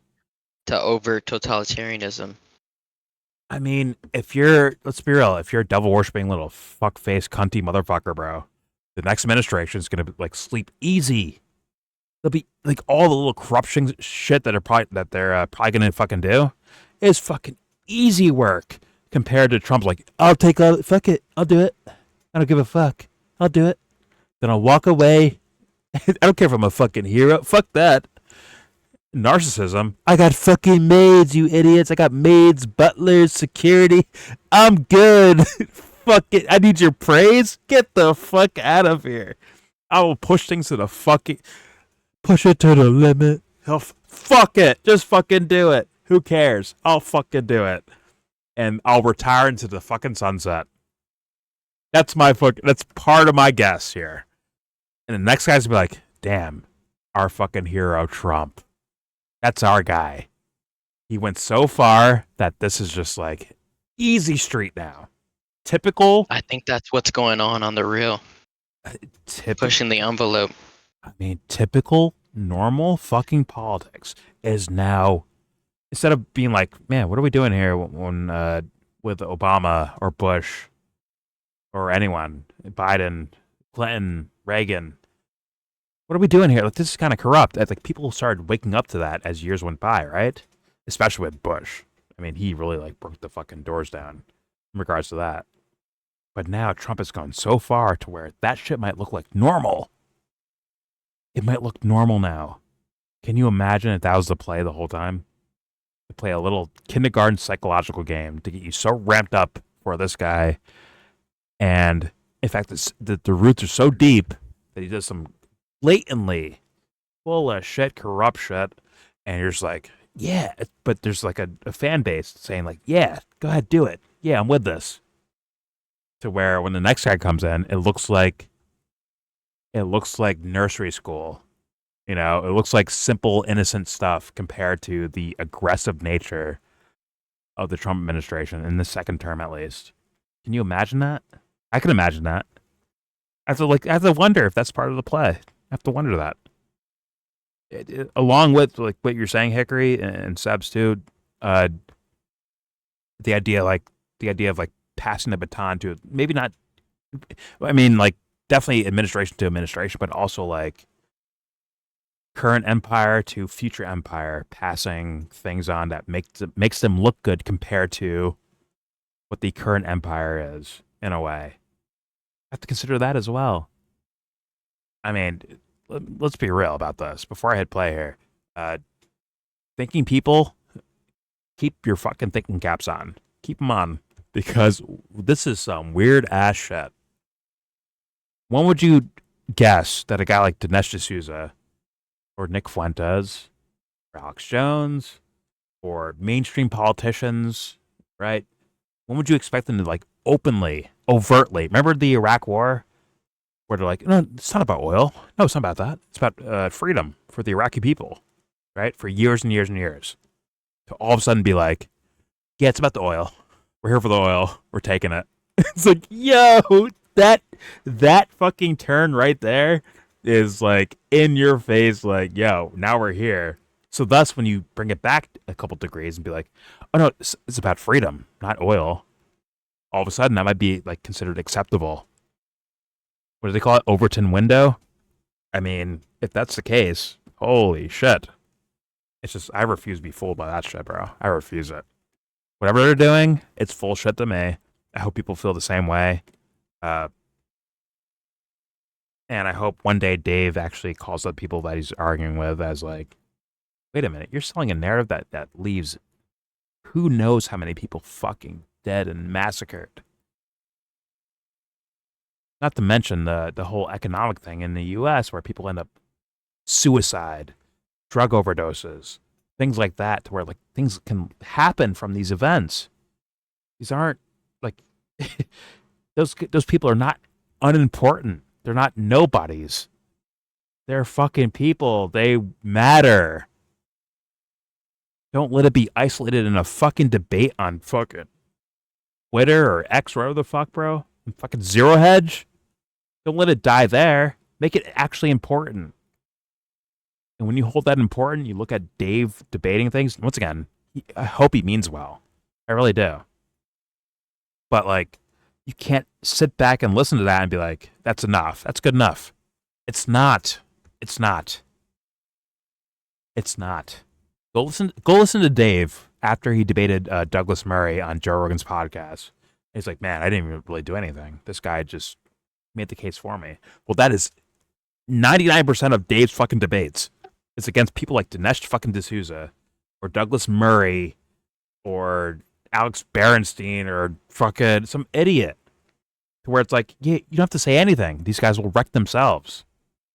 People won't like what they're saying. So thus, like, winning the debate is kind of like nothingness in a way. It's important, but like it means nothing, kind of, in a way. So thus, it should be a lot more than telling Dinesh D'Souza that, like, hey, the clean break, that wrecks your argument. It has to be more than that, right? has to be bigger than that. PNAC. To Dinesh D'Souza. Like, okay. All right. He already sold the first that those wars happened already. The Iraq war stuff already happened. So how are we like retroactively like winning against them in a way? Like you're not winning. Make it about something like real, I think. Like in my opinion, like morality. Because it's too late in the game to fucking sit back and just let this be like a fucking circle jerk of debate bro shit. But before I play, anyone want to go before I play? Wait, can you rewind 30 seconds? Because I blinked on what I was gonna say. Yeah. Go back a little bit. There we go. Answer: Congress. Why? Because the typical congressman has a choice, and that is to take $50 or $100 from his constituent, or to take $100,000 from Lockheed or from Raytheon. This is why Congress has appropriated these massive defense budgets. So this is a place where Dave and I are somewhat in agreement, except for the fact that there is a guy, by the way, who can't be bought by Raytheon, and that's because he happens to be a billionaire and his name happens to be Trump. So if there's anybody who actually doesn't need the contribution from Lockheed in order, for example, to have a nice house or to have a nice car or to go on vacations, it's not Congress. Congress actually does. They need money for their re-election campaign. They're the ones who sit. I don't know what how I was gonna start saying it, but it like came from like what he was saying though. I was gonna say that like if that's the case, like wouldn't in terms of like morals, like wouldn't someone, it wouldn't matter how much money they take, like in terms of like what he's saying, like it doesn't matter how much money Trump takes, right? But it's like anyone, it's like wouldn't it not matter how much money they take? Wouldn't they like vote a certain way or like advocate for a certain thing? But like it's been proven like with people like AOC, it's like supposedly they don't take like campaign or like big like donations, but it's like she still votes like in party line, which is like in line to like the military industrial complex and the multinational corporations, like even if she doesn't take all this money. It's an interesting dynamic because AOC, although I'd say for the most part, a lot of her votes would be considered on par with what she claims to be about. But the ones that she doesn't do that, right, where she does vote party line, people shit on her for it, right? Sorry, people that claim to support her shit on her for it. And on the other side, you have Trump just going way far towards, the Lindsey Grahams of the world, which is what he's not supposed to be about, right? And yet he's getting excuses for doing so. It's quite interesting. But at the same time, like, yeah, you're right. No, man. He didn't listen to Lindsey Graham. He decided to bomb Venezuela on his own. Yeah. Got it. But Lindsey Graham wanted to start a war with North Korea. It's just like if according to Dinesh D'Souza's logic. If Trump day one was held to the standards of AOC, just based on like his rhetoric and all that stuff, I think it'd be a little bit different looking than what we're seeing right now. But I do agree that the AOC on certain things that are typically like pretty important, I would say, very important actually. She votes in the quote unquote wrong direction of what the character she claims to be about, right? The person she claims to be. So, yeah, very much worthy, and even more so than that. Let's be real. I understand there's like fucking policy A, policy B, policy C, right? There's that, but then there's like actual like human interaction, which is what really drives things, right? Where she will defend, protect, and vote for certain people that like we're like, yo, that person's full of shit, right? But she supports them anyways. Maybe she'll do it quietly, right? Trump will be like, "That's right, Thomas Massey. I'm supporting your opponent. I'll give money to them and all that shit. I support your opponent," right? Trump will outwardly, very brazenly say that. AOC will quietly, like a mouse, right? Vote for, or sorry, throw some support or campaign support towards a full of shit fucking politician. Maybe not in Mamdani of New York City, but maybe somewhere else. And it's just By the like, way, yeah, Trump just did the same thing to Josh Hawley and yep. a couple others to get them to vote for his we're going to take over control of Venezuela bill. And Josh Hawley bent the knee. Yeah. And then I guess they approved that bill by J.D. Vance had to vote in the Senate to do that. And then they rejected the Takeover Greenland bill. By like two or three. Okay. I mean, your big example outside of Massey would be Marjorie, right? That's another one where at least some rhetoric. He's like, "Fuck you," basically. What was instantly said in the news thing about the Greenland bill was, "Oh, it wasn't a supermajority. I can veto it." That's what he'll probably do, is he'll veto it. So he'll just take Greenland on his own terms, like a day after he vetoes it. We'll see what he does there. It might be a distraction for something else, but once it's done, how are you going to vote against us already doing what we're doing? The Greenland thing might be a distraction, but we'll see about that one. But yeah, it's all fucking mirror. What it's called? Smoke and mirrors. Smoke and mirrors. Yeah. It's everything is smoke and mirrors. So good luck figuring out that. And yeah, and the Trump supporter is stuck in the breeze with their dick in their hands, like they're stuck. So is every Democrat too. What's your point? And so is every fence rider. Yeah, basically. Seemingly. Although there's a little bit more hope. Once again, the AOC people and the Bernie people and whoever is part of the quote unquote progressive type of politician. Oh, they're guaranteed to be wrong. Yeah. Anybody who follows them on their side are guaranteed. Once again, I'm going by audience. So by audience standards. Yeah, that's what I'm agree. Audience standards, they hold him a lot closer to the fire than a lot of the MAGA people held Trump to the fire. They kind of turned their brains off and said, "Trust the plan." These guys, they're looking at. They try to correct them. They're wrong with their correction. What? What do you mean?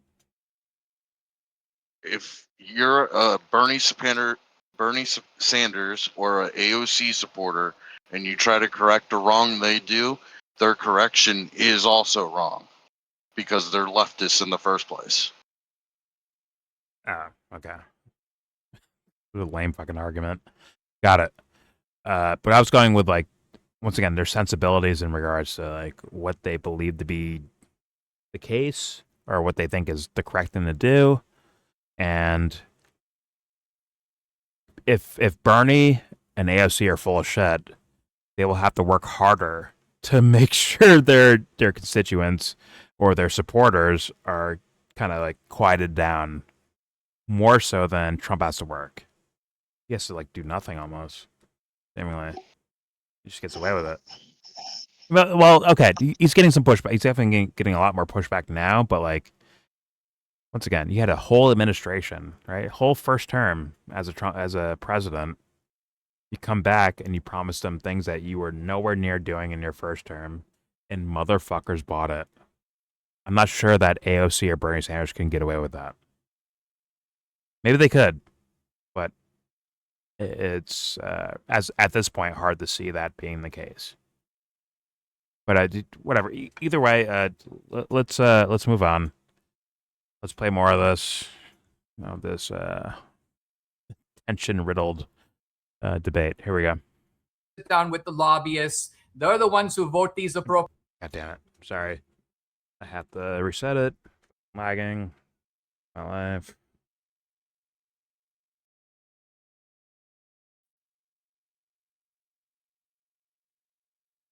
Oh my god, I broke it, I think. No, I fucking broke it. Can you hear me? Hello? Okay. I'm back. Alright, here we go. Campaign. They're the ones who sit down with the lobbyists. I love lagging. They're the ones who vote these appropriations. Trump doesn't decide what the defense budget is. Congress does. So yes, we find an area of some common agreement. We agree that the whole appropriation stuff, domestic and foreign policy, is a racket. But I think where we disagree is that you somehow think that that is what is leading Trump down the wrong path. And I say not at all. That is actually why Congress is, to some degree at least, bought and paid for. Right, I'm going to give each of you. Hold on. I'm going to give each of you 5 minutes to reply. You first, Dave, and you can incorporate anything you want. But the initial question for your 5-minute reply is, who is more faithful to the Constitution, Donald Trump or Thomas Massie? Now, Dave, you can take it from there. Take your 5 minutes, and then Dinesh can respond as he sees fit. This is your closing argument. I mean, you might as well ask whose name is Thomas Massie. That one's pretty obvious. And again, Dinesh is kind of just talking past the point that I'm making, because I'm not saying whether Congress should have the power or not. I'm saying the letter of the law is clear. If you believe what you just believe, then if you care about the Constitution, then you should be advocating that we amend the Constitution. I mean, it's really that simple. And yes, Dinesh will at the end admit that this whole thing is a racket, including foreign policy. But of course, he's advocating you give that racket more power. I wanted to end. I'm going to do on my closing statement something a little bit more meta. I think I've already demonstrated the America First part. But it was funny because before we got on, you guys were talking about how in 1983, I guess that's the year Dinesh graduated college, I believe, and that's the year I was born. So I was born in 1983. Dinesh basically went into Conservatism Inc. in 1983. And he had something, that was real. Like Dinesh had a real platform. I mean, worked for a presidential administration, was in the game in a time where it wasn't like today. It wasn't like everyone had a platform. It really meant something to be a part of Conservatism Inc. And obviously, you had a profoundly important goal, which was what? To conserve the best parts of America. Now, juxtapose that to me, I really started blowing up in 2020. I mean, I had been around for a little bit, but my audience started really growing in 2020. And one might ask themselves, what had been conserved? What had been conserved by the time we got to 2020? Well, was it the Constitution? Was it the Bill of Rights? No, we shredded those long ago. Was it Christianity? The country was more atheist and secular and tribal and divided than ever before. The country wasn't nothing. The cultural dynamics, the racial dynamics, the economic dynamics. By the time I came around, this is how much had been conserved. The debate was over whether my 4-year-old boy ought to be turned into a girl. That's what I inherited. That's how good you guys did. But what I did also inherit was $39 trillion in debt and an ocean fill of the blood of innocent people. That's what we inherited. And I see Dinesh D'Souza coming back around now, almost trying to gatekeep. I saw Dinesh on an interview, and he said, the problem is we used to have an Irving Kristol, and we used to have a William Buckley, and they would decide who's allowed in and who's allowed out. But now we don't have anyone that can say Tucker's not allowed in, and Candace isn't allowed in, and Nick Fuentes isn't allowed in. But the thing is that, you guys blew it. You guys completely blew it. Honestly, Dinesh, and I mean this, I like you. As a dude, I really like you, and I've actually enjoyed a lot of your work. I've learned things from you. I think you're a brilliant guy. But for you to come out, I mean, I'm sorry, after supporting the war in Iraq, I think way to show him, Dave. I don't think you way should to be show him, engaged. Dave. I don't think you should be giving your opinions anymore about a war that you're supporting. I just think that's anyone messes up that bad in any field, you got to leave and go find a different field. But so the fact that you're coming around and saying Candace is wrong and Tucker's wrong, honestly, with respect, I think it's time for you to sit down and understand that we're here now. We're leading this movement now, and we've had more cultural victories in the last 5 years than you guys put on the board in 30. Okay. So now Dave's starting to sound like when I talk to Dubster. Almost like that. I'm like, oh, hey, man. I'm your friend, bro. Retarded? I like you as a person. Retarded? But you just called Dave retarded? The difference is that when I talk to Dubster, I'll call him out on his shit. As in, I think you're lying right now. I'll say it. Dave, all of his respect for Dinesh D'Souza, which is whatever, fine. Another human being, okay, respect them, fine. But like when someone's lying, someone's lying. And Dave does not have the fucking goal to fucking do that, does he? Does he? I will do that with my fucking parents. Dave can't do that to fucking Dinesh D'Souza. That's where we're at. And that is the main problem of Dave Smith. It's like, hey, man. What was I saying the whole time? Like, hey, man. Bring it to the moral level. Make it into an IQ test. And then if he dances, watch him dance. And just be like, hey, guys, you see that? Look at him dance. See that? That's all Dave has to do. That's all Dave has to do. But I don't think he's thinking in that lens. I think he's still hyper focused on winning debates and winning arguments instead of like actually getting to the main fucking point of things. Because once again, people get fucking harmed from this stuff. People have no clue, not engaged in it, no idea what's going on, and a fucking bomb lands on their front door. Like, that can happen. And you can't just sit back and be like, well, it doesn't happen here. As like you're not saying Dave's saying that, but I'm just saying like a lot of people may have that mindset where it's like, well, it doesn't happen to my house, so we're good. Until it does. And now all of a sudden you're gonna whine and cry and say, oh my God, this can't happen here. Oh my God. And that's not fucking good enough. It's not good enough. So you know what? I don't mind. Like, listen, I would have respect for all three of these gentlemen. Respect in the sense of you're human. If I think you're fucking lying, if I think you're selling something, I think you're fucking trolling, I'm letting it be fucking known. Otherwise, what's the point of talking about this? What's the fucking point if you can't be real about shit? Now, I'm not saying Dave isn't, like, he could be, in his honest perspective, being real about this, in his sense. But, like, I'm sorry, there's too much here to not be like, hey, man, why are you a propagandist for the fucking White House? He can't deal with Dinesh, apparently. He can't deal with Alex Jones, apparently. It's like Nick can't do that with Alex Jones. It's all about, like, how nice are you to me? That will define whether or not I say the truth about what I think about you. Can you imagine, like, talking to someone, just waiting, like, well, he's a nice guy, so like, let me keep my mouth shut, right? Meanwhile, you're just collecting background data of shit. And you're in the back of your psyche, you're collecting information like, yeah, if this guy turns on me, I got this ready for him. Maybe not even consciously. Imagine that, instead of just being upfront about it. Like, hey, man, I think you're lying right now. Unfortunately, Dave is not there, but don't worry, Dave. Your fan base is also at the same elementary level that you're at, so thus, these things will fly by like nothing happened. Unfortunately, but don't worry. At least you won your debate with Dinesh D'Souza. At least you made some better foreign policy points than he did. Let's continue. Dinesh, 5 minutes, please. Welcome to YellBro. Number one, in the interview that Dave is talking about, I was deploring the fact that the intellectual quality of our debates has deteriorated. We used to have debates on firing line with people like Buckley, Gene Kirkpatrick, Irving Kristol, Robert Bork. And now we have debates with Candace Owens talking about Charlie Kirk being a time traveler. And of course, we have Dave Smith. Narratives. And then we have Tucker talking about why Sharia is not such a bad idea, or why Maduro is a real conservative. So there has been an intellectual That's not even about you, degeneration. Dave. That's I think about other it's people. true. People like Irving Kristol would be a little embarrassed to be listening to this kind of claptrap.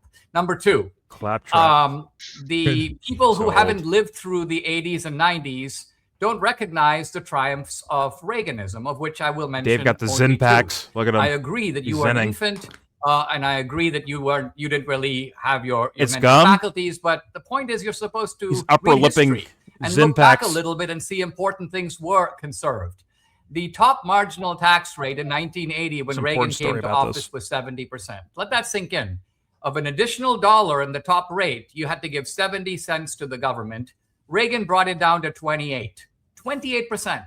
That's a fiscal revolution. Trump can't even come close. So all the victories of right now you're talking about, they pale before the reduction of a top tax rate from 70% to 28%. By the way, it's up to about 39% now, but it's not even close to 70%. I'm aware. Yeah, all right. Now let's talk about the Cold War. You had a Soviet empire. Reagan also, once again, if people understood what Reagan did during his presidency, I don't think they would be, for the most part, for regular people, they'd be like, oh, that's so bad. I can't fuck my taxes. That's just bad. You can't do that. In regards to, bringing drugs in, and then the war on drugs as a response to the drugs that the government was bringing in themselves. Right? Just saying. But don't worry. There we go. 70% to 28%. By the way, it's up to about 39% now, but it's not even close to 70%. I'm aware. Yeah, all right. Now let's talk about the Cold War. You had a Soviet empire that stretched across multiple time zones, that controlled all of Eastern Europe, that had giant orbit all over the world, and a huge arsenal of weapons pointed at us. Reagan won the Cold War without firing a shot. The world is vastly better off. We all fought for that. We were successful. Now, did we win all our battles? No. Andy was there. We created our problems, and we can tell you defeated the affirmative action battle that I was an active place. part of. I wasn't part of the Iraq debate. I was part of the affirmative action fight. My early books, Illiberal Education, The End of Racism. Now, the affirmative action DEI complex had massive support. Every university, every corporation was pushing it. There were about 5 guys on the other side whom I could name: Thomas Sowell, Walter Williams, me, Glenn Lowry, maybe 2 other guys. So 6 of us are fighting a giant industry, well established across the country, and we won. We get a Supreme Court decision. DEI is now being unraveled. So if you want to know what we fought for, that's what we fought for, and that's what we conserved. Now, you've come along in a generation where it is your guys who basically promoted the trans culture. It's younger people ultimately who have voted in all this stuff, and now you're trying to blame trans it everywhere on the Reagan generation. We didn't do all that. You did. It's your generation that voted for it. It's your activists who are showing up protesting for Palestine, this, DEI, that. Protesting we want to open the borders. The immigrants are our friends. They came yesterday, but they're Americans today. All of that stuff, if you want me to take blame for what everyone did in the 80s, you need to take the blame for Obama. You need to take the blame for everything that's happened in the last 12 years. We need to apply an Dinesh, even you standard. openly support certain we things. Conserved a lot, given the forces that were also available to Indian us. accent. In some cases, we were grossly outnumbered. But did we promote gay marriage? No. Did I promote the trans movement? No. Yes, I was wrong on Iraq, but I was right on a lot of other things. He went right back to I'm going to be banished from the conservative movement because I called it wrong on Iraq. Both of you guys are idiots At on least that topic, I'm man enough to admit it. Whereas you, the Iran strike will lead to World War III. Doesn't happen. Not a word of regret, not a word of apology. Just very quickly. I was wrong. I was an idiot. I didn't call Dinesh, it. So hang on. 1 minute, Dave. I know you want a second closing statement. Just going to say, Judge, get a hold of gavel. No closing statement. Judge, gavel. You made that up. I never said it. That's okay. You thought the Iran strike was a great idea. No, I never said it would lead to World War III. You just made that up. That was just All Tucker. right. We'll That stop. was But just Tucker. I think you guys are both Is that like a super lying smart thing and to do? passionate about what you believe in, and I thank you very much for the time that you've given us. I think. Okay, that's it. I'll just leave it there. Let's be honest about this. You two people that stuck around for 3 hours and 43 minutes and a half.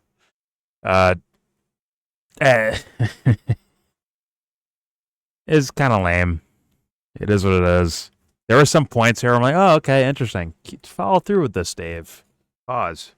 I didn't expect much from Dinesh D'Souza, and I was correct about that. I didn't expect much from Dave Smith in the sense of like my caliber, my judging of what a high caliber person with a point, with a purpose could do. And I think I was basically right about that as well. Although there were some moments, just like Dave always has moments where I'm like, yes, Dave, yes, keep going. Go from there. And he gets distracted or something like that, or the timer runs out or something like that, and he just reverts back to typical boilerplate fucking internet politics, which anyone can fucking say now, and it's 2025, you know. But that ending was interesting with Dinesh D'Souza like hyper focusing on I guess trans people. It's like, yeah, okay. I mean, well, to be fair, like I'll just say my idea of things. I think people should be themselves. Boom, done. Look at that, genius. Confetti in the air. Be yourselves. Be your fucking selves. And part of being yourself is creating yourself. So be and create. White swan it, black swan it. Do it. But either way, I'll leave it there. There's your video. Please subscribe if you feel like. Comment, agree, disagree. I was going to make it to this point so far in the video. But please tell me in the comment section if you're washing dishes, Silver, if you're cooking food, please leave a comment if you feel like. Only if you feel like. Whether you agree or disagree with us or Dinesh or Dave Smith or Judge Napolitan, whoever, say your opinions. I mean, I don't have enough fucking comments. I read everyone's comments basically, so I don't get like 2,000 comments. So I read everyone's shit at this point. So please leave a comment. I'll read it. Don't forget to share, support, hopefully donate to all the links in the description box. Oh wait, Silver, what do you got? Do it. Just that I'm eating right now. I've been cooking. And also, I think that the reason they hyper focus on the trans thing is because they don't have any sense of themselves, and so they're butthurt by people who are figuring that out. I mean, I haven't done like videos exclusive. I think I should do videos exclusive to that stuff because people have made it into a big topic. Meanwhile, I'm just like, hey, what's your name? My name's John. Or I'll call you John. If they say their name's Tammy, I'll say, hey, Tammy. Right? If someone's name is Robert, right? And they're like, don't call me Bob, though. I'm not going to call you fucking Bob. I'm going to call you Robert because that's what you want to be called out of, like, respect and human decency. I don't know. Something simple like that. I don't know. Something that apparently is lost nowadays. It's a simple thing. It's respect of someone being able to be themselves and create themselves. And it's unfortunate that stuff like that, where I've seen people fight for those ideas for years, by the way, before it was cool to talk about or became a culture war topic. People fought for stuff like that. And then watch them get trampled by culture war bullshit from, 2016 or some shit? Like fucking not even 10, I guess now, 10 years ago. Like, really? What the fuck are we doing? Why are we getting in the way? Like, why would you get in the way of expression and people being themselves and the abstract thinkers? Why are we getting in the way of that? Why is it such a big deal to fucking trample over? Well, guess what? In my opinion, at least from the higher ups, is like they don't want abstract thinking. They want fucking robots. They want fucking robots. In my humble opinion, that's maybe my little quiet theory of things, but like, you know. it is what it is, but it's just it's a little weird because one thing, once again, like even including Dave Smith in regards to this stuff, and we had the I forgot his name, man, the libertarian guy that debated him on Twitter, on X Spaces or Twitter Spaces. I forgot his name. Damn it, Seb's not here either. Fuck. Is it Jeremiah? Jeremiah something. But it's like this whole idea, like beforehand, it was like kind of influence, as in like movies, music, TV, art, right? Where it's like, well, we're gonna have more trans people in our fucking TV shows or our music or whatever the fuck, right? They'll be more represented in a way. Fine. I'm not gonna get mad at that. I will. If your art sucks, I'll say it sucks. I'll do that for sure. But like the idea of having a trans character or a gay character or a black character or a woman character, it doesn't bother me at all. Unless the art is good, I'm with it. But there's that where it's like kind of like a cultural influence, but then there became a scenario where it's like now we're actually lawfully kind of banning things from existing. Towards like, hey guys, hey dumb fucks that are cheering that on, like Dave Smith did, you're actually taking away freedoms instead of like leaving it be. Once again, the free market of ideas, right, guys? Let it be free market of ideas. So thus, if you don't like it, walk away and do something else. But instead, they're actually legislating to stop certain ideas from happening, which to me is fucking crazy. And the antithesis of what these guys claim to be about in the first place. It's just, once again, and they use the same fucking two examples. Some kid who's a little boy but in makeup as a girl, like they do that, or they do trans story time or some shit like that is like the go-to talking points where it's like that's not good enough for me to be like against someone expressing themselves. Honestly, if they're not harming anyone, they're just doing their own thing, living their lives. Why the fuck are you in the way, you idiots? By the way, it's from the weakest fucking men too. By the way. Dave Smith, I'm sorry. You're a slender-shouldered, weak little dude. You're probably tall, but let's be real. I'm sorry, dude. I could punch you in the stomach, you'll crumble over. Dinesh, don't even fucking talk about it. And these motherfuckers out here selling this whole idea about this is what real men are fucking idiots, and not that quote-unquote stereotypical real man thing. They're not that. I'm sorry. You're not blue-collar fucking workers. You're not fucking grit and grime on your fucking hands. You don't have that shit. So why are you out here fucking selling that? It's weird. Same with like Nick Fuentes, that shit that where Candace fucking rolled him, by the way, on that. Like, yo, look at you. You're not some fucking real man thing. You're not that. You're out here selling that like that, like that. It's like it's fucking weird. But it is what it is. Probably in the future I'll do videos on stuff like that. But I've had back in the day, years ago, I had some hefty arguments on live streams about stuff like that. That went on for hours. And I'm not hating on anyone. Like, I enjoyed the arguments, but at the same time, like, I will always stand with people expressing themselves, truly expressing themselves. Meaning, if you're not actually trans, don't be fucking trans. If you are that's where you're at, fucking do that shit. Otherwise, it's a crime to me. It's a crime against existentialism, which is the key thing that I think people should be engaging in. But either way, it is what it is. I have to make like dedicated videos because no one's going to hear this part. It's fucking 3-4 hours in. So, but yes, please join the Discord if you feel like. All opinions are welcome. If you dare. If you fucking dare.